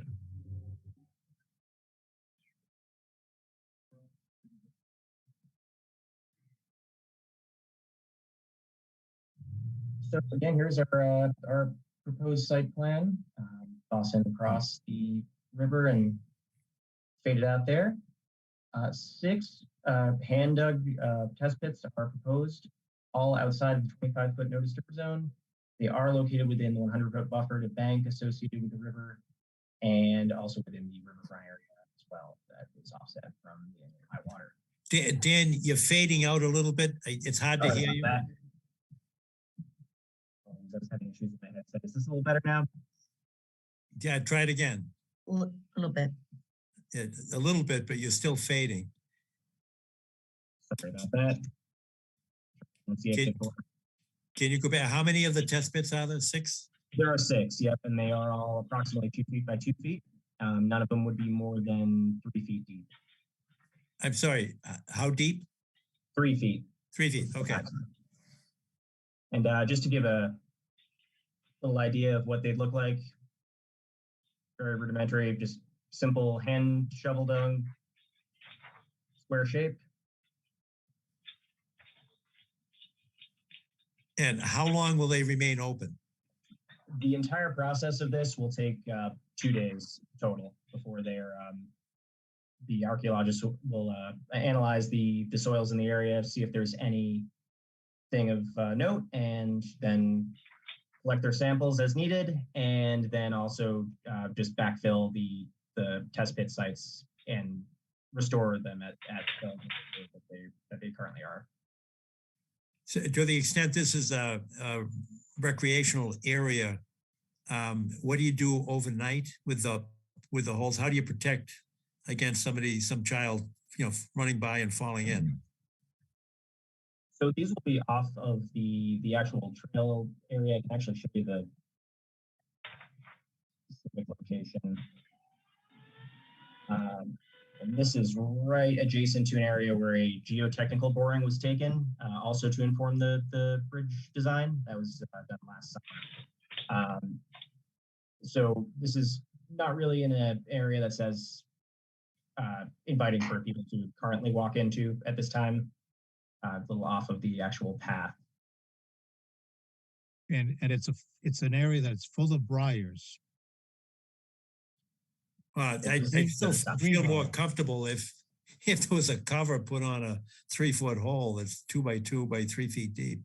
Why couldn't Yeah, you? so Shanta, would you be able to maybe speak to this a little bit? But I believe the intent is to excavate and then backfill within the same day. But just given the fact that there are 6 test pits, that's why it's going to take more than 1 day's effort. Yeah. Oh, that's great. My only concern was I didn't want to leave them open overnight. Gotcha. Yeah, I totally understand that. But yeah, the plan would be to complete each pit within a day. So not have the opening. All right. All right, that makes sense. Now, I'm always very interested in the archaeological digs. Is this one of those situations where we can't find out what was found, or if we do find out what was found, you can't tell us where it is? I will defer to the rest of the team on that. That might be a good question for JP if you're on. We produce a report, and we have a sub-consultant who specializes in this. Gray and Pape Heritage Management will be performing the digs. And they compile a report for the project. And there is through the Mass Historic Commission, I know there's a project file, and it becomes part of that file. I don't know what is public versus what kind of gets issued, or as far as that report. All right, it's a separate issue, and it doesn't necessarily impact it, but we've had, some dealings with natural heritage in the past, and sometimes I've been told, well, we found some stuff, but we can't tell you where it was, because if we told you where it was, then people would know, and they'd go, and there's a risk that, Indian artifacts or something would be at risk. But it's more curiosity. It doesn't affect the RDA. John, I'd be happy to speak to this point, if you don't mind. Sure. So yeah, DCR archaeologists, we would be working with the Milton Historical Commission as a consulting party, and they would be provided a copy of the report. I'm sure they'd be happy to share it with you as necessary. Oh, sure. That's good, John. Thank you very much. I appreciate that. Yeah, typically the methodology that we use in the field is that one of these 2 people dig one of these test pits every half an hour. They immediately cover them back up once they're sampled and photographed, and backfill to existing grade. Typically, they put the sod cap back right on top of where they are. You can't even see them after a day or so. That's perfect. Yeah, my concern was safety only, that it didn't. Yep. It was Ours not too. open overnight. Good. Ours too. Yep. All right. Something to do with OSHA violations or something. All right. Thank you very much. Any questions from commissioners? I would like to mention that I know the area, and have you dug any holes there yet? We haven't done any of these hand digging holes yet, but we did a geotechnical boring, just a drill hole. In doing the subsurface investigation, we had Was it obvious to you? I didn't mean to interrupt, but was it obvious to you that this is recent fill? I think we do expect fill here. Yeah, there was a channelization project in the 60s. That's why the banks all through here are flat and usually the same elevation, and then drop off steeply where the bank is armored near the high water mark. And most of that fill was taken out of the channel and placed on the banks so that the channel could discharge a certain amount of water. So I would say that all along that strip between Truman Parkway and Neponset, all of those banks where they're flat now are fill dating from the 60s So I think you're likely to find archaeological things, but they may not be in a useful context if they are lifted out of the channel and placed as fill. That's just a thought. I'm curious myself what you might find. Well, we'll see if the historical commission will share the findings. All right, thank you very much. Any comments from abutters, members of the public? If not, I suggest that we issue a negative determination. This is RDA. And the sole condition is that the holes not be left open overnight. Is there such a motion? I move John, that one more. Yes. One more condition. Yes. That we just know when they're being done. That's all. A call is made to Kathy. Makes sense. That's part of the motion, Tom? Sure. All right. Is there a second? A second. Thanks, Wendy. Any discussion? Hearing none. Tom, how do you vote? Yes. Wendy, how do you vote? Yes. Hans, how do you vote? Yes. Arthur, sir, how do you vote? Yes. And I vote yes as well. John Kiernan. Unanimous. Thank you very much for your patience with us tonight, and thank you for your good work. Thank Bye, you. Good everyone. night. All right. Good night, all. Next, we go to notice of intent 9 Myers Lane.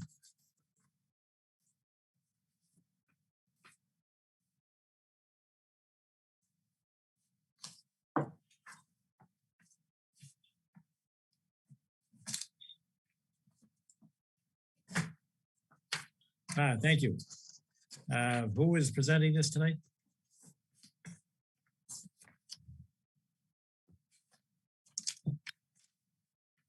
I can't see anybody, so somebody might be on mute. Steve, do you know? Is it David? And I'm sorry, I've forgotten his last name. David Corbett. And I've been emailing him all day today. He's had some issues with the DEP.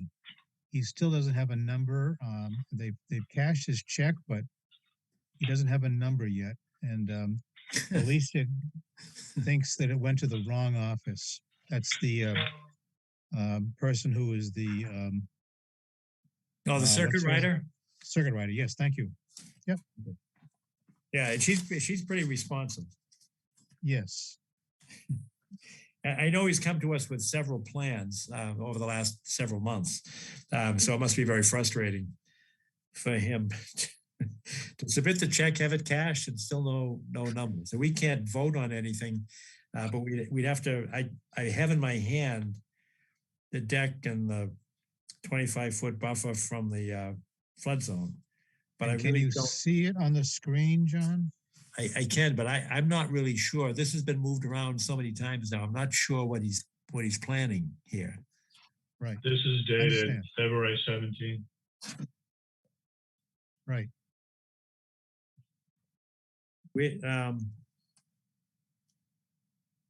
Might I suggest we take this up in our next Regular next- meeting in April. Next regular yes. meeting? Yes. Yeah, I think so. Where are you reading that date from? Just above the red says revision. Right here.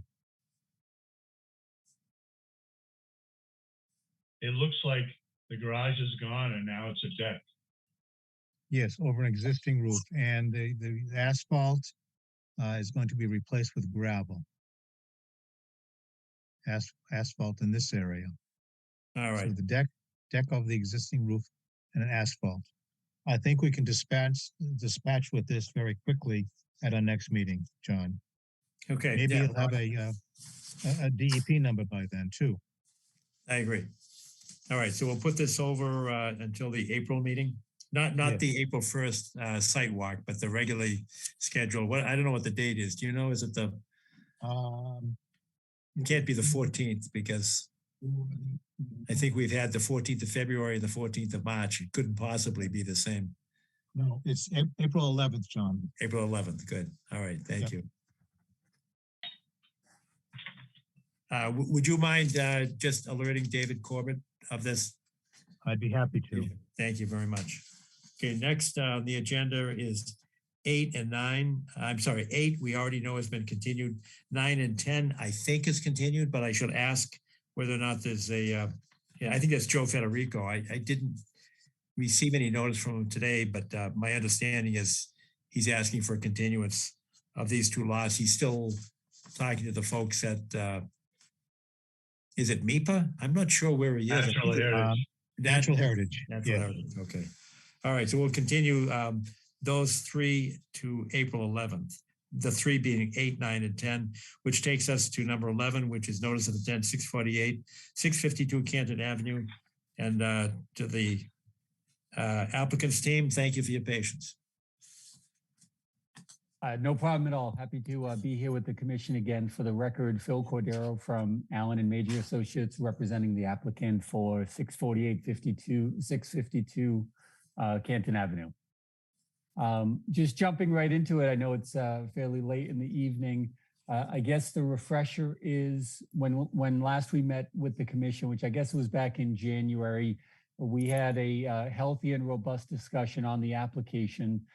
We had received some information from GZA, and the way we left it is we were going to get a follow-up review to the information that we had provided back to GZA, and engage in further correspondence with them on the application with your town's peer review consultant. We had provided some response package information the week before last, and I believe your consultant submitted a letter today that we were copied on via email, so we have that in front of us on our team side. So at the direction of the commission, of course, you know, I guess we could talk about that peer review. I believe your consultant is on the call as well, if you wanted to hear from him, or otherwise we can walk through anything that you'd like to talk about this evening. In quick summary, the last round of revisions, we have 2 comments that I guess are open as a result of GZA. Everything else is noted as satisfactorily addressed and responded to. But at the pleasure of the commission, we can talk through whatever you'd like this evening. Well, maybe for the public's benefit, we should go through and just sort of in the short version, go through those comments that are agreed upon, at least from the GZA perspective, that they have no further comments, and just in short form, and then let's go to the 2 that remain as matters of controversy. Sure. Sure. Just so very briefly, there were just a handful of remaining outstanding comments, and I'll just go through them. I don't know if do we want to bring them up on the screen. Let me see. I can do that if that helps the group to follow it. You know, it might, and it may be that it would be appropriate to bring in the GZA letter because that would be the sort of the final version. Or we can go to your March 7th one if you want. Well, let me, if it's okay, Mr. Chairman, I will bring up the GZA letter just because that is the end all to it, and it replicates in our comments as well, so you can see the before and the after, so to speak. That makes sense, Phil. Thank you. Sure. So let me share the screen.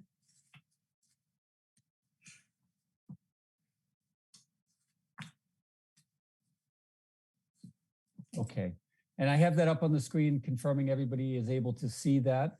And just jumping into it quite succinctly. So comment 2, what GZA, the consultant, had asked us to do is verify that all of our runoff from the site was being captured and that we were handling the appropriate required recharge volume for the site, because they astutely noted that small areas of our site were not captured. So they asked us to just confirm that we were meeting the stormwater regulations with regard to the quantity of and handling of stormwater runoff. So we provided them this table of breakdown based on watershed areas on the application to denote the impervious area within each watershed, the required recharge volume based on that impervious area, and then the storage volume within our stormwater BMP that would handle that volume. The end all to it is that we are required to recharge 13,300 cubic feet, of which our systems provide accommodations for 21,036 cubic feet, so greater than the minimum required. Dare say the GZA addressed. GZA has no further comment as their summary to that issue. Comment number 3. We were talking similarly about water quality storage volume within our underground system of chambers on the site. They had asked us through the previous application to clarify how the water quality volume was met in those chambers. And again, we had a healthy discussion during the meeting. We subsequently provided this volumetric table that's on the screen now for each of our underground infiltration systems, which note what the impervious area is draining to each of those systems, what the required water quality volume would be based on a 1/2 inch runoff, the storage volume that's available in the chambers, and then how many chambers we would need to meet that water quality storage volume. So the reason we provided this information in the manner that we did is we obviously have a very large chamber system underneath the parking lot. And what we would be required to do is make sure that the minimum number of chambers is allocated for sediment removal and storage of water to remove that sediment. And the way we laid it out here in this comment, and certainly back to our discussion back at the meeting in January, is that when we go to final design on these systems, we will uniquely identify the isolator rows that will meet this standard requirement. And we would make sure that that construction level detailing come back in front of the commission for record just to ensure that we've complied with these numbers. And again, GZA is noted here, addressed in their opinion, and GZA has no further comment to that. Comment 4, page 3/4 of the letter. They had asked us to confirm how total suspended solids was addressed on site with specific focus to a water quality swale, a quote, water quality swale that occurs on the southeast property line. And what we responded to GZA with is documentation of how TSS is handled on site, and that we are using a balance equation for the site, meaning some areas of the site are treated for greater than 80% TSS and some areas are treated less. It is a provision in the stormwater management standards that as long as the aggregate of those weighted areas meet certain conditions and meet the aggregate of 80% total suspended solid removal, we therefore meet that standard. And we provided those calculations in terms of the area that we have draining to each of the BMPs on site and the anticipated removal from them. And what that allowed us to do is to really change the terminologies rather than referring to the swale along the southern property line as a water quality swale, which requires certain design standards to meet TSS removal. We actually rolled that back and was simply referring to it as a drainage conveyance swale, which provides no TSS removal, but because the site as a whole, as an aggregate, meets those standards of 80% TSS in the aggregate, we can meet the stormwater management standards. And again, I'll fast forward to the bottom comment by GZA addressed. The applicant is no longer requiring on the proposed water quality swale for TSS removal, and has accordingly reduced the TSS removal efficiency for landscape depression 1 from 94 to 80%. And GZA has no further comment. So our next two comments, comment 6, they were asking for some elaboration on the estimated seasonal high groundwater table below the stormwater system BMPs that are on site. And we provided a tabular summary to them and some additional information regarding the water table as how we calculated it. So what we provided back to them is a graphic of the site, and I'm just switching off of the letter for a moment. This was included in the package back to the commission. This graphic identified the various individual underground stormwater systems by sub-entity, meaning the system as a whole was called infiltration system 2, but each one was identified as a subset A, B, C, and so forth. We also provided just a highlight of where testing was done, on-site soil testing, and then interpolated groundwater conditions on the site based on the results of the test pits that were performed on the property. And the intent there is to make sure that we can affirm to this commission, to the applicants, to the commission's consultant, that we do in fact meet the 2 foot of separation below each of these systems. Jumping back to the letter, what Stephen pointed out, what GZA had pointed out, is some areas that could stand some additional clarity in terms of how we purport that we meet those separations. And they provided these ongoing comments, letters A through E. And within those, and keeping in mind, we just got this afternoon, we can certainly provide responses to one of these comments and still maintain our position. In general, what's happening on the site is the site slopes. And jumping back to the graphic on the screen, we have a general high point in the groundwater, and then it slopes in a westerly direction, and a northerly direction towards Canton Avenue, and then a southerly direction towards the 652 side of the property. So what we did is we wanted to make sure that we denoted what that sloping water table condition was, and that's how we arrived at the contours that are on the screen, but also the 2 foot of separation. So what we were able to do, obviously having all of the data in front of us and the AutoCAD systems, is go through on a point-by-point basis and check each location and confirm that where we have a system, we identify what the bottom of the stone is, and then we can identify what the water table is based on that interpolation. Some of our data apparently is a little unclear to GZA in terms of what we did and how we calculated it, but we certainly do have it. In certain areas of the site, they went on to make further recommendation where we have some overlapping systems, in this particular case, 2D and 2E. 2D, is based on one chamber elevation, and 2E is based on a different one. And where we have the overlap in terms of the groundwater contours, they're noting that 2D might not comply, but 2E would comply. Those are conditions that we can certainly address by simply changing the elevation of this segment of 2D to match 2E and get us back into compliance with that 2 feet of separation that GZA has pointed out to us. So we can certainly do that. Phil, I don't want to interrupt your flow, but what do you mean you can do what? You're going to change the elevation? We can accommodate the elevation, Mr. Chairman. So what's happening here, just to get into the numbers, system 2D, the bottom of everything that's identified here, system 2D, is set at a bottom elevation of 123.0 per the record plans. The bottom elevation of system 2E can be modified and addressed to make sure that we maintain that same separation of 2 feet on the 2E elevation, which I believe is slightly higher, I think, and that's what I want to look at. But we can take a look at it. What I'm suggesting though is, we're sort of on our heels in terms of reacting to the comments today. But by individual design, we know that we have the elevation of 2.0 of separation. We just need to further prove that, obviously, to satisfy this GZA comment. Okay.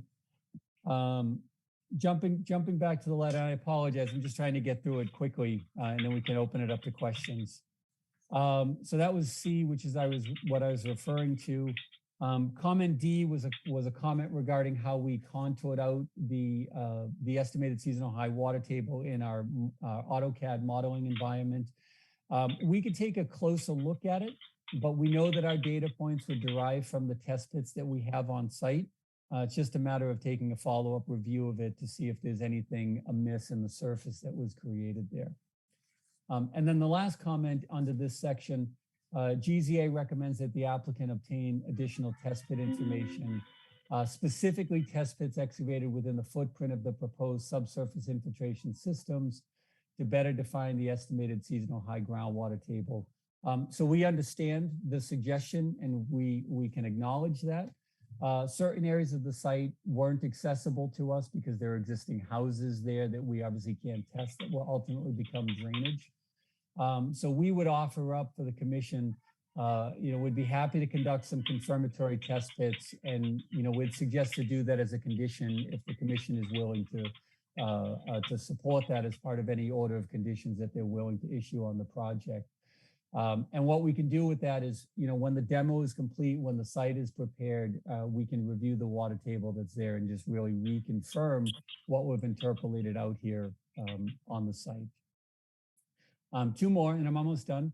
Comment 9 was a Scrivener error, a labeling error on our plan. We've corrected that. GZA has noted that we've corrected that. Comment 13, which is sort of a lengthy comment. I'm not going to read the whole thing. I will just get right down to the bottom line on it.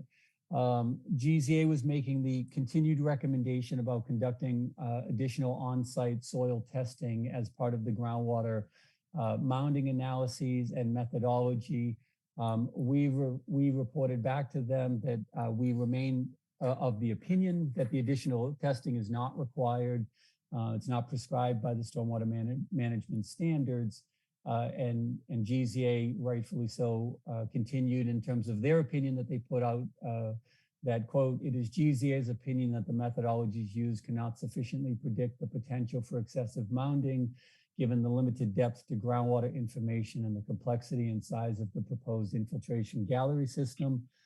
So that, of course, will be a point of impasse between, the engineering calculations that we've provided and obviously the peer review consultant's opinion regarding that data.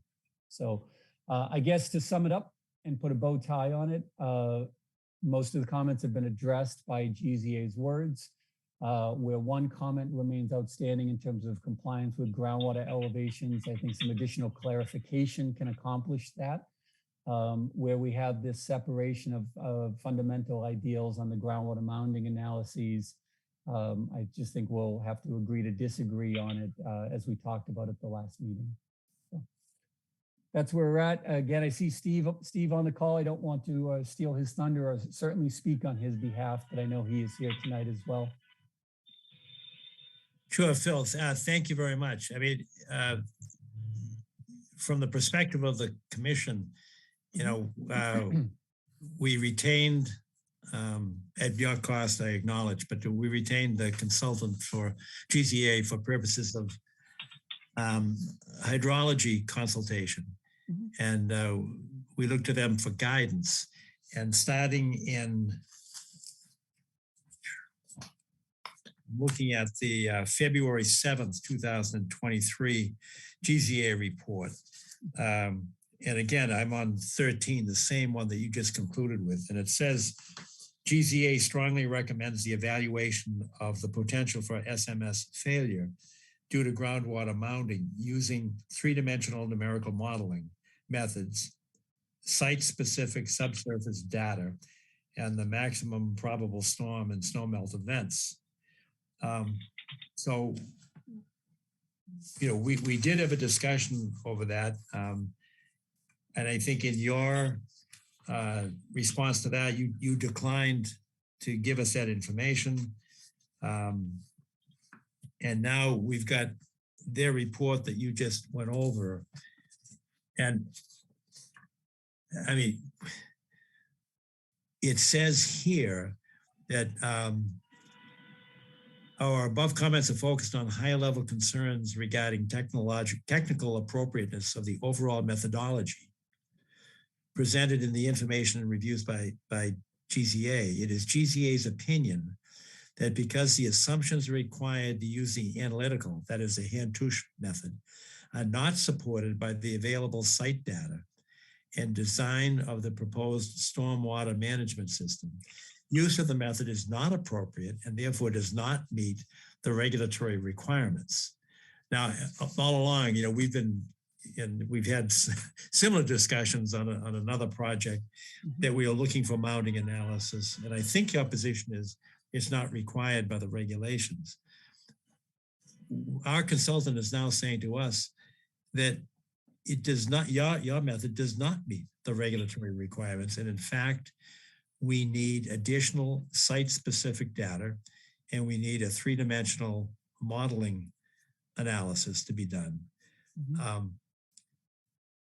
And this is a little bit like deja vu, I think, but are you declining to give us the site-specific data and utilizing the three-dimensional model. And let me back up. When I say site specific, I go back to comment E in comment 9 E. I think here it is. GZA recommends that the applicant obtain additional test pit information, specifically test pits excavated within the footprint of the proposed subsurface infiltration systems to better define the estimated seasonal high groundwater table. I mean, that's very specific site-specific data, not post-permit and, you know, during the construction process. But now, to see if the system works. And so the commission is asking and has asked specifically for that site-specific data and to use the three-dimensional modeling, not the hand touch method. I think putting us in a box if you're declining to give us that site-specific data and utilizing the three-dimensional modeling system. Yeah. Are you declining to provide that data and utilize that analysis? Yes, we would continue that position. That's what we talked about at the last meeting. You know, we have a difference of opinion in terms of what is required in regulatory standards and adherence, and it's our opinion we meet those standards. It's understandable, you know, GZA, you know, put their comment forth on behalf of the commission supported that. We understand that, but we're maintaining our same position, yes.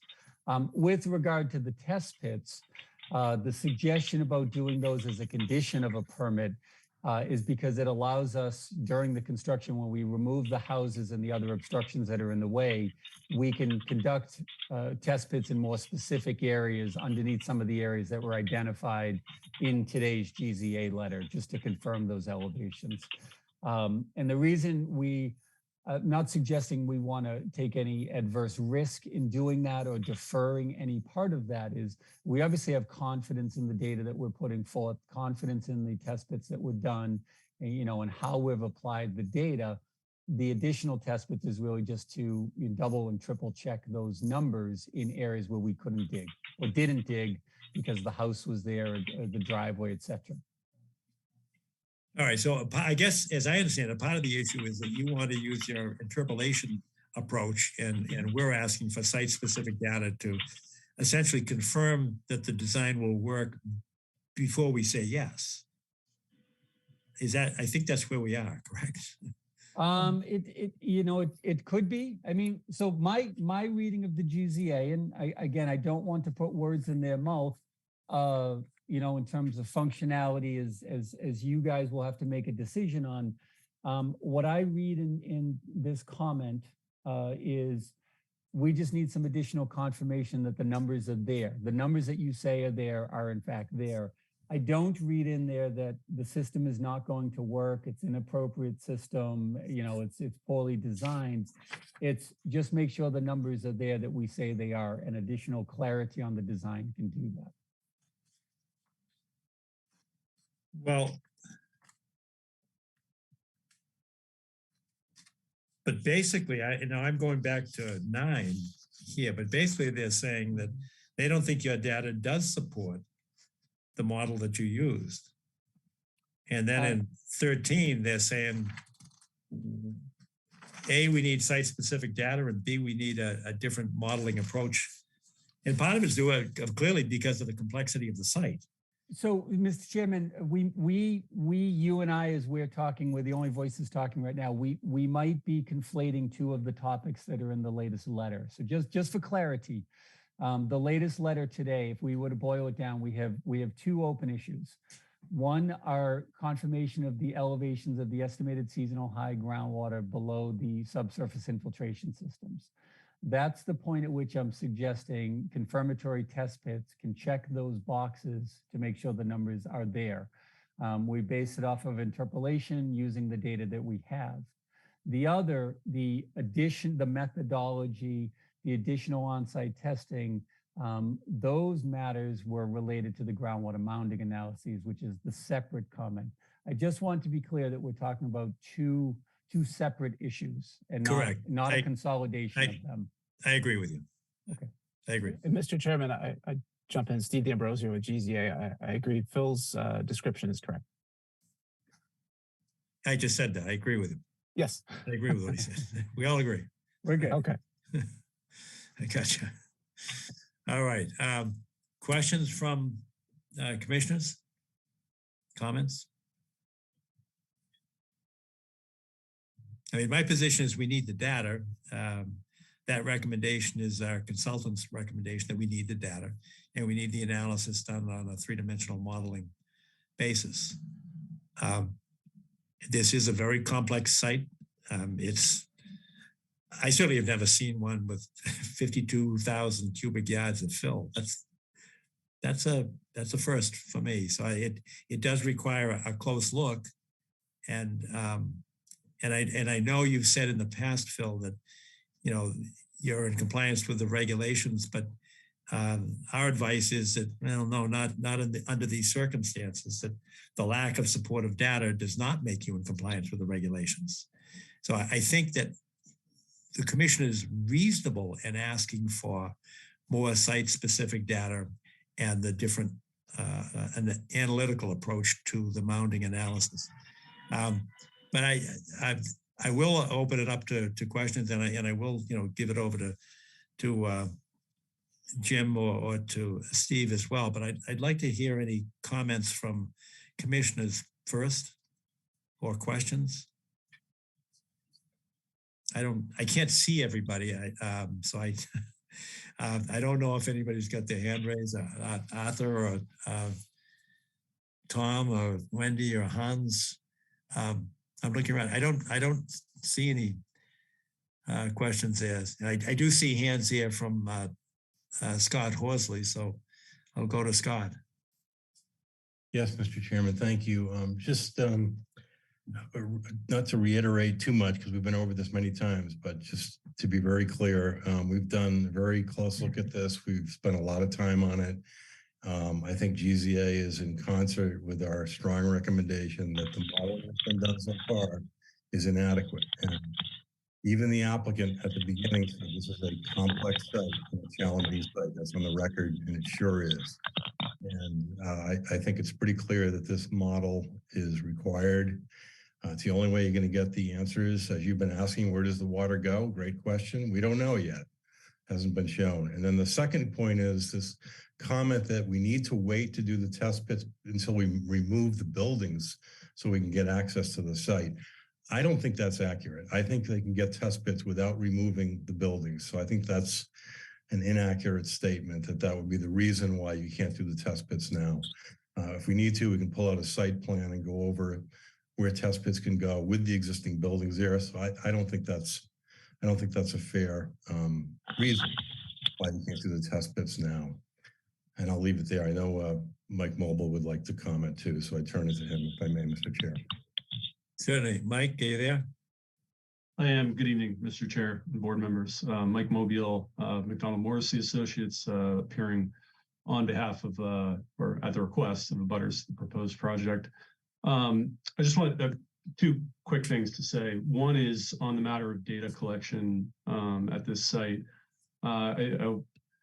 I certainly don't want to put words in Phil's mouth here, but it is important to understand the data collection is not limited to test pits based on GZA's recommendations. If you refer back to their first letter that was dated December 16th of 2022, on page 4 of that letter, there's a pretty extensive list of information that they would recommend being collected, site-specific data that they would recommend being collected to support the modeling effort. I understand there are two distinct items here, but on that modeling and mounding assessment item, those things include site-specific estimates of hydraulic conductivity made using water level response data from slug test indoor pumping test data. That's just one example. There are several other items. So it's not just a matter of digging some test pits. It's a lot more than that, and rightfully so. The modeling that's been done to date did not use, in the majority of cases, measurements that reflect actual site-specific conditions. And in a situation like this, where groundwater mounding is a very important issue, not using site-specific information is a big mistake. The other matter that I just want to bring up and have on the record, I think tonight, potentially the last opportunity, would be the fact that I've issued a number of letters on this project to date. I've lost count, quite frankly, of how many I've issued, and I've pointed out a variety of issues. I've asked a variety of questions, just in attempts to better understand the analyses that have been done by the applicant's consultants. And to date, I can only think of one instance where any of my questions or points have been responded to here. And again, I'm working on behalf of neighbors to this potential project. So, they're interested in these matters. They've hired me to look at these matters. So I think it's somewhat important that we get answers to these things. And the one response I've gotten to date is, no, you cannot have our model. You cannot have our model files to better understand what's been done. So I don't know how that's acceptable. I'm certainly frustrated by it, and I just wanted to point it out again and have it on the record. I'll leave it there. Thank you. All right, yeah, thank you very much. I see Kathleen Patton with a hand raised. Kathleen, if you're there, you're on mute. Hello, sorry, I was on mute. Forgive me for that. I've been following this and I appreciate the information that was contributed by Mr. Cordero. I'm offering some data that I've collected as of today, and I have films of the Wendell Park stream. We are the— Could I interrupt you, Ms. Patton? Are you I'm sorry. a resident, or do you live in the neighborhood, or what? Yes, forgive me, protocol. 93 Wendell Park. We are on the other side of Canton Avenue from this project. As it stands, a Wendell Park stream is the repository of the water that runs downhill from that area. That area is, as you know, part of the Neponset River watershed and comprises rivulets and streams. All of that flows into Wendell Park stream that flows into Pine Tree Brook, that flows into the Neponset River. And periodically, Wendell Park stream overflows, as it happens today. It was in the brief time that we had the rain that we had today. I have photos of the stream going over its bank. It happens. The stream can only take so much, and the water table is not overloaded at this time. If we exceed its current ability to absorb water running downhill, as it always does, this area will not be able to withstand that additional water. I am concerned that the water mounding analyses do not reflect what is in actual going to happen downhill. The data does not seem to reflect what is happening at present.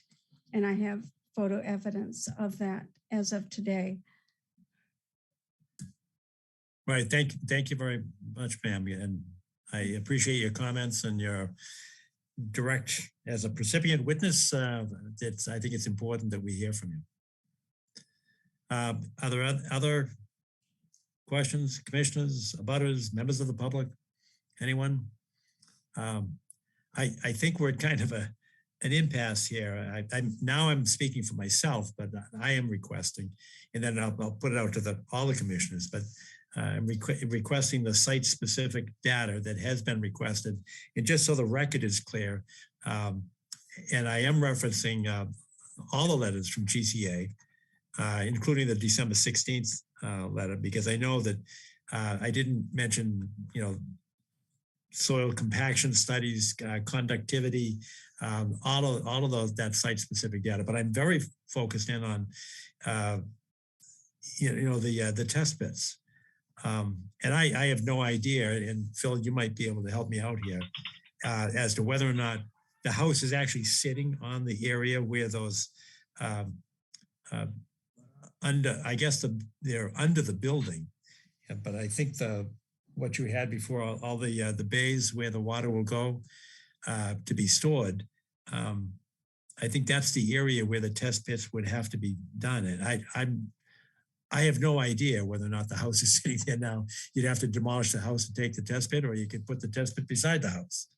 Do you know that? I mean, that was a point brought up by Scott Horsley, that you could do the test pits. Is that true? So there's a lot to unpack there. Let me see if I can sort of clarify it out a little bit. Bear with me for just a moment. Roughly, so one of the areas that I was referring to relative to the GZA letter, and I'm on the site plan now, is they had highlighted some clarity was needed in this area, you know, on the edge of that system, and really that 2E system. The building, the existing building and driveway and backyard is roughly here. And I'm just drawing that sort of freehand. It's generally in this area, you know, the back deck, the existing house. So could we inch close to that? Sure, of course. You know, I'm not here to split hairs with you or necessarily split hairs with Dr. Horsley, whether the test pit is here or the test pit is here. I'm merely suggesting that there is a good opportunity for us to do it when the obstructions are out of the way. We do not appear to be on the precipice of a sky is falling situation. It is a clarifying situation.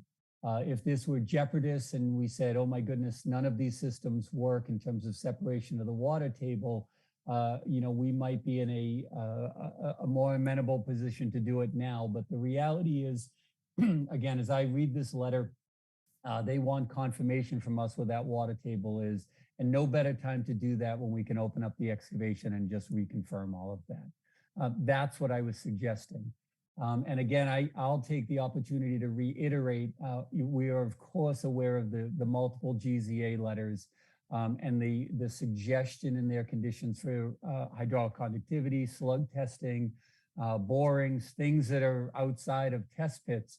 That's all, again, related to the groundwater mounding situation, which, you know, our stance is that we don't need to do that to support the design that's in place. The test pits that we're referring to through tonight's letter is a confirmation of the water table just for the purpose of confirming the separation from the bottom of the system to the estimated seasonal high water table. I just want to make sure that those two issues are stressed and clear. So again, we're not overlapping what GZA's comments were. Again, Stephen, I don't mean to step on you. I know you're here. I'm not speaking on your behalf, of course, but those are the comments as we're looking at them. So there you go. All right, thanks. And so I can inquire of Steve or Jim. I mean, I read your letter. You guys authored it, but do you want to, from a hydrology perspective, is it? And I don't know who actually authored the letter, whether it was Jim or Steve, but could you comment on whether or not it would be appropriate for the commission to receive this site-specific data that you have recommended that we receive in a review, number one, and number two, whether or not the three-dimensional modeling is the more appropriate mechanism for conducting a mounding analysis? Yeah, this is Jim Week. Can you hear me? Yes, sir, I can. Okay. I'm sorry for the lack of video. I'm calling in it's a power failure where I'm located, so it's just on the cell phone. But I think importantly, the clarification of the seasonal high water table on its own really wouldn't change our overall recommendation. That is to say, and I think others have said this, that we're dealing with two separate things here. The comment about additional test pits and clarification of seasonal high water table is a separate issue, which does affect the overall calculation, or would affect the overall calculation. But ultimately, the methodology that's being used, as we've said, and I think you've stated correctly, is not correct given the site conditions. So it really is a separate item, and addressing that by itself would not really improve our ability to evaluate or give the commission any recommendations relative to the potential for additional or decreasing of the potential for failure. We really would need to have the other information, which I think Mike Mobile had referenced from our previous letters to, that it would be more than just that. So where I'm going with this is that addressing that one item by itself really wouldn't change our opinion.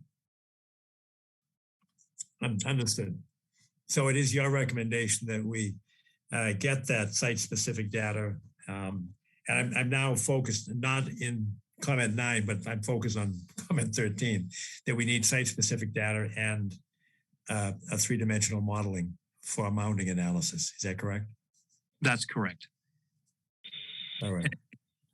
And there are many facets to this, but I think the most important one relative to the methodology is that the Hantush method is a 2-dimensional method of analysis, which does not account for the effects of adjacent infiltration galleries. And in order to do that, you need to model it in 3 dimensions, which would require the numerical modeling approach that we've recommended. Thank you, Jim, very much. You're welcome. I think I know where this is headed, but I have made this request in the past to get this data and to have that analysis done. Phil has very politely declined to do so. I think we're in the same posture, but it's my view that we need this information to make a rational determination on the viability of the project. But I want to make sure that that I'm not just for myself. So I'm going to go around and say, maybe it's a straw poll here. I'm not sure what it is. I'm looking for a consensus. But Tom, do you agree that we need the data that's been requested? Yeah, I do, because of the extremity of the site, so to speak, the degree of development and the amount of fill. Right. Wendy, do you have a view on this? I agree as well with both of you. Hans? I agree. Arthur? I've lost you. Where are you? Arthur, are you there? If you are, I can't see you, but you're on mute. All right. Well, we still have our quorum. So where are we, Phil? Are you going to agree to a continuance? Because we do need the data. You've heard the consensus. If you're not going to get it, then there's really no point to continuing the hearing. Yeah, we would echo that, Mr. Chairman. So our stance remains the same in terms of providing the additional modeling and the 3-dimensional modeling. So that unfortunately is not going to change. So I would agree with you that continuing the hearing likely wouldn't make sense, since it sounds like we're down to that as the last issue that we will continue to disagree on. So it likely does not seem worth continuing the hearing further.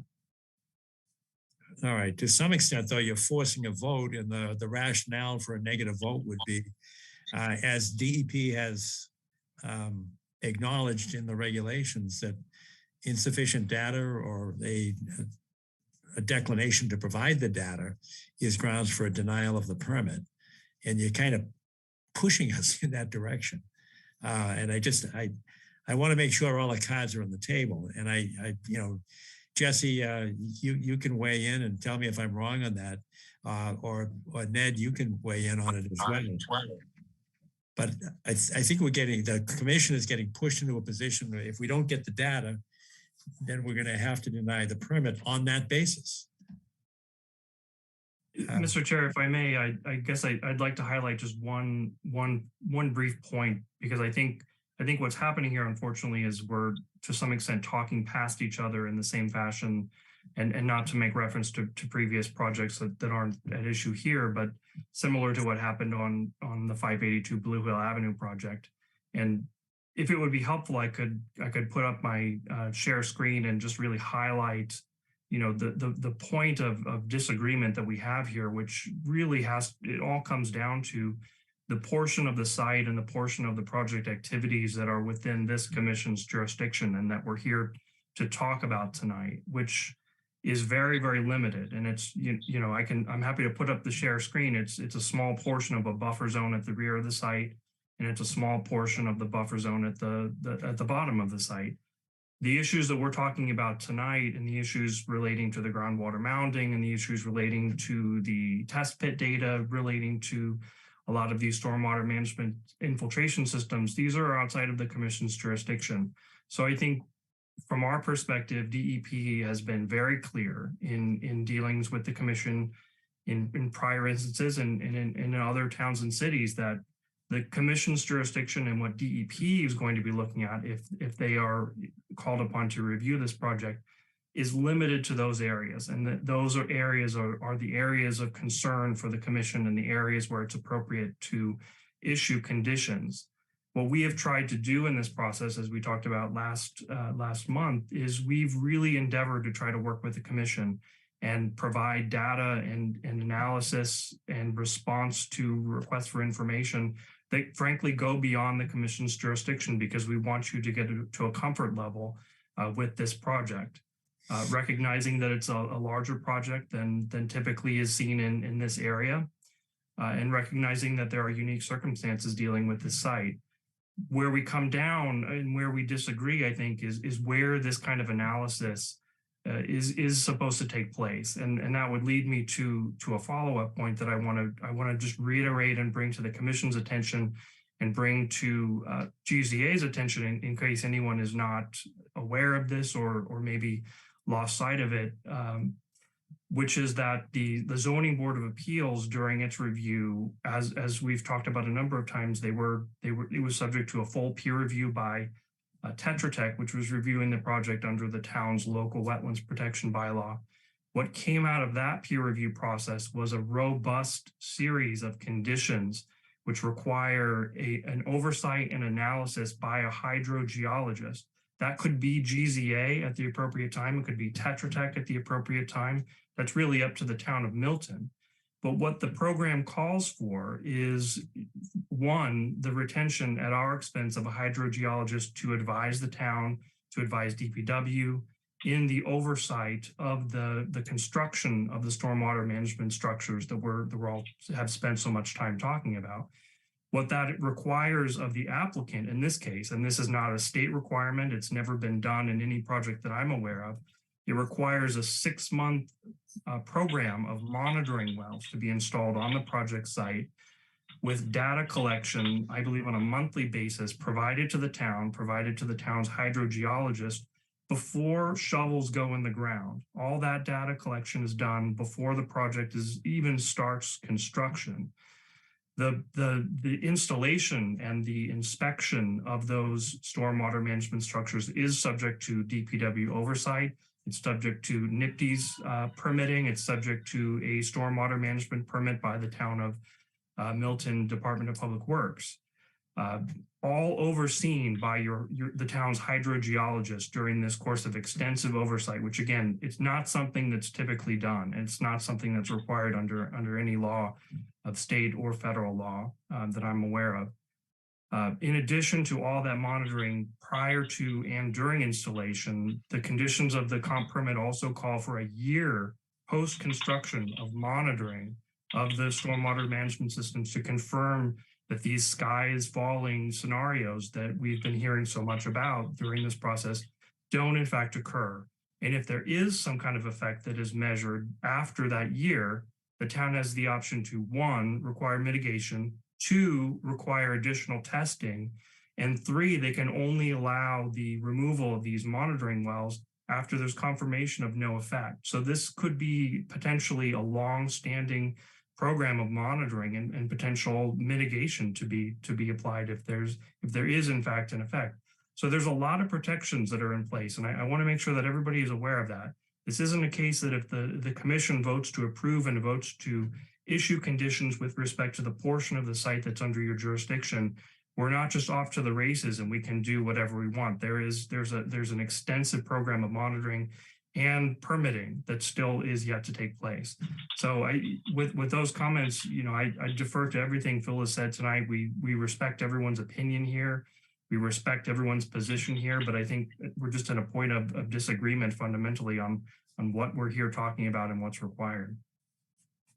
Thank you, Jesse. I appreciate it. Mr. Chair, if I may, just briefly, Ned Corcoran on behalf of neighbors. I don't know how you ignore the specific recommendation that GZA made that this type of mounting is required regulatorily as part of this process.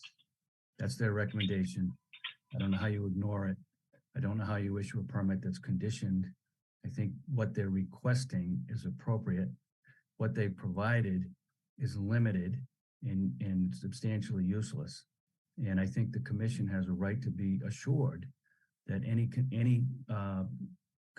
order of conditions that it would grant would be protective of the environmental conditions here.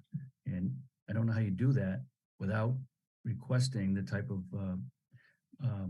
testing and data that GZA is recommending. They're your consultant. They've determined that it's required from a regulatory perspective, and I don't know how you ignore that. Thank you. Any other abutters, members of the public wish to be heard? I don't know if that hand was just raised again, Kathleen, or if that's your old hand. No, forgive me. I did not take my hand down. Sorry. Okay. All right. Thanks. All right. Well, unless there are questions or comments by commissioners, I think we can move to a vote. I think we've arrived at the situation where the applicant has officially declined the request of the Conservation Commission to provide the data that has been requested. I don't have to go over it again. And on the basis of insufficient information, I would make a motion to deny the permit for failure to provide requisite information. Is there a second to that motion? John, I'll second that. Thank you, Hans. Is there any discussion among commission members? Hearing none. I just need to say, John, that I'm going to recuse myself on this vote because I worked for the abutters earlier. All right. So we'll do a roll call vote. John, we don't have a quorum then. No, we still have a quorum because you can recuse yourself. It doesn't break the quorum if you don't vote. As long as the quorum we're in session, he's simply abstaining from the vote. Okay. Doesn't break the quorum. Wendy, how do you vote? I vote no. No, what? No to you want to yes to deny the permit or no, not to deny the permit? I'm confused now. I'm voting yes now. Yeah, I'm voting. The motion is to deny Sorry, the it's so permit late. on the basis of the refusal to provide the information requested. Correct. Yes. So it's a yes. All right, Hans, how do you vote? I vote yes. All right, and I vote yes, John Kiernan. And I still don't see Arthur. I thought he was here, but he's gone. But we still have the quorum in place. And Tom, you are abstention. Yes. All right, thank you. Well, folks, everybody has been civil and professional, and I thank you very much for presentations from everybody. Thanks all. Thank you. We appreciate your time. All right. Next on the agenda is, where is my agenda? I've got too many papers here. We are now at 12, informational. This is gas main replacement project, Blue Hill Avenue, Alma Road, Cheever Street, Blue Hill Terrace, and Brush Hill Road. Presenter. It is late, but I don't know if anybody stayed with us for this length of time. Steve, do you know who the presenter was going to be for the informational only? Steve, you're on mute. Yes, this was Boston Gas / National Grid. And Tracy was supposed to stop back in with us. Let's see. I'd like to get to a particular screen if I can find the damn thing. Sorry. Forgive my language. It's late. Here we go. There we go. Okay. As I remember, this is a replacement gas main being constructed in Blue Hills Ave, the straight line here on this. Can you see the screen? Yes, we can. Thanks, Steve. Okay. Blue Hill Ave, and I believe this is Armour Road, right up in here. That's Comes right. off at a left angle. Is that correct? Yeah. Yes. So this is some work that they are doing under the ability in the regs to do this without having to go through heavy permitting. You know, Steve, not to interrupt, but I don't really get why they had a notice of intent for the other project, but not this project. Is it that the other crossing was actually in the resource area and this is not? Is that why? Well, yes, it was above the resource area. That's correct. Oh, If you okay. look down on a plan view, it's actually Yes. in the resource area. That's correct. This project is only a buffer zone project, huh? That's correct, as far as I understand. Yep. So that's I think we informational. probably only. lost Phil already, and he may be able to answer this, but I would hope that they're coordinating this because 16 Armour Road is right where it takes a 90-degree angle. It's right at the corner where 16 Armour is. Oh, yes. Oh, yes. It's true. I'll tell you what, let me, when I will contact Tracy and make sure that they're coordinating. How's that? Good. All right. Because that just makes common sense that it be done. Of course. Yep.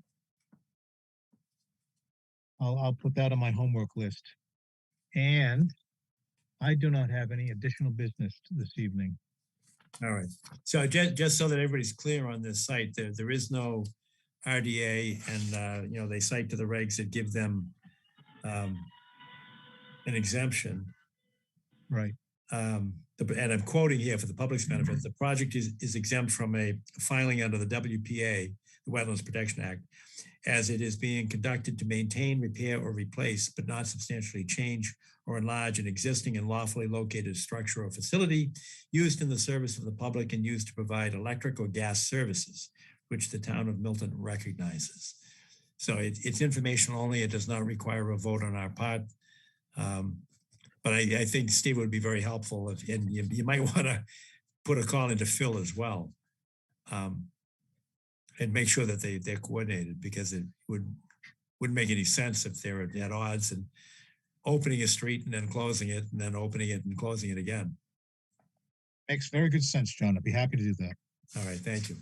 All right, so I think I don't have any other additional business. Other than just for the public's benefit, there was a site walk at Kyle Road, Herrick Drive and School Street, Canton Avenue, Pope's Pond, and Randolph Avenue this past Saturday to look at different parcels of land that are being proposed by the school building committee for A, a swap of land, or B, an eminent domain. From an informational perspective, it will go eventually to the May town meeting. But this is just informational. The site walk took place on Saturday. There was a conference at the town hall after that, and we shall see what comes of that. Right now, there's nothing before the Conservation Commission, but it's certainly an issue that will be presented to town meeting in May. Information only. Anything else by way of additional business? John, there's one thing I wanted to bring up.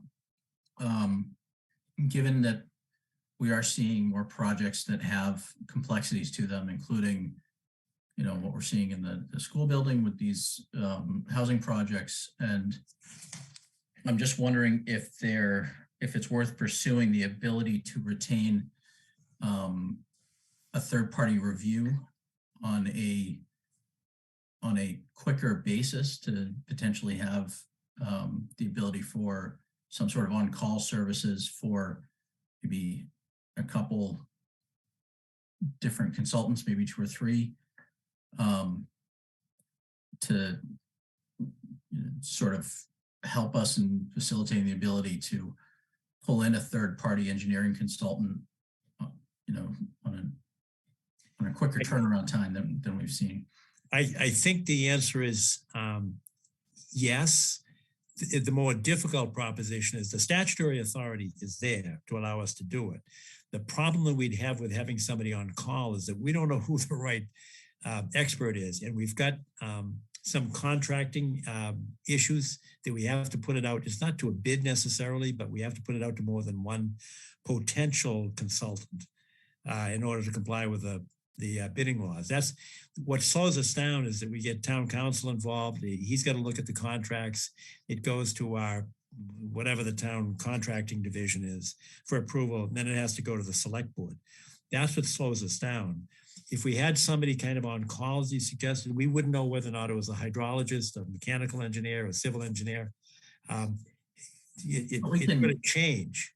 We could define those capabilities as part of a bid request. So to find, you know, invite firms that have all of those services. Yeah, that's probably correct.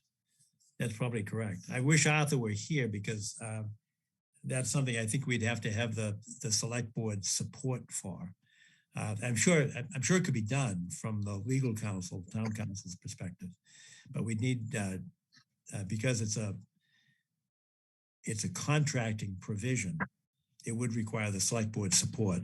Yeah. So I think it's a good point. And you can talk to, I will certainly call Arthur. I've got a call with him tomorrow morning anyway. I will follow up on that, and I invite you to do that as well. But I think the idea is to garner some support from the select board to do exactly what you said. And I don't know, do you know whether the ZBA has somebody on call like that?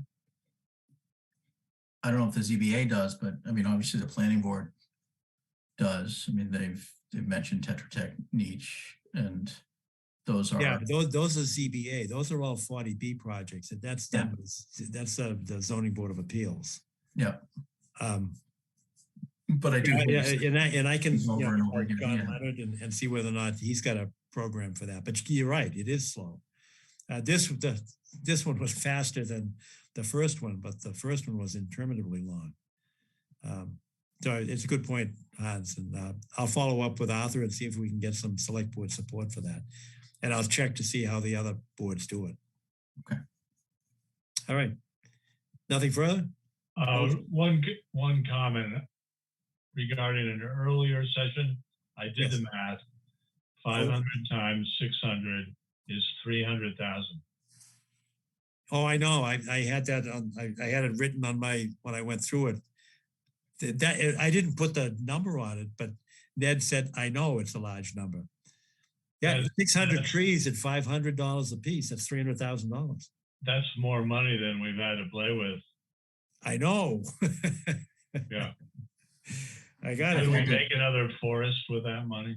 I've had to plant that much around a substation. So that's a lot of trees. Yes. Oh, I didn't miss that. In fact, I did it in my head, and then I said, I better use a calculator. That can't be correct. And it is. It's a lot of money. All right. They didn't seem to bat an eye. Well, it's true they are cutting a lot of trees, and we need to think about how we can mitigate. Oh, I agree. Yeah, and that's also familiar with the standard. So true enough. All right, we ready for a motion to adjourn? So moved. All right, second. All in favor? Aye. Aye. All right, we're done. God bless all. Thank you. Thanks for your patience. Good night. Good Good night. night, everybody. Night, all. Thank you, John.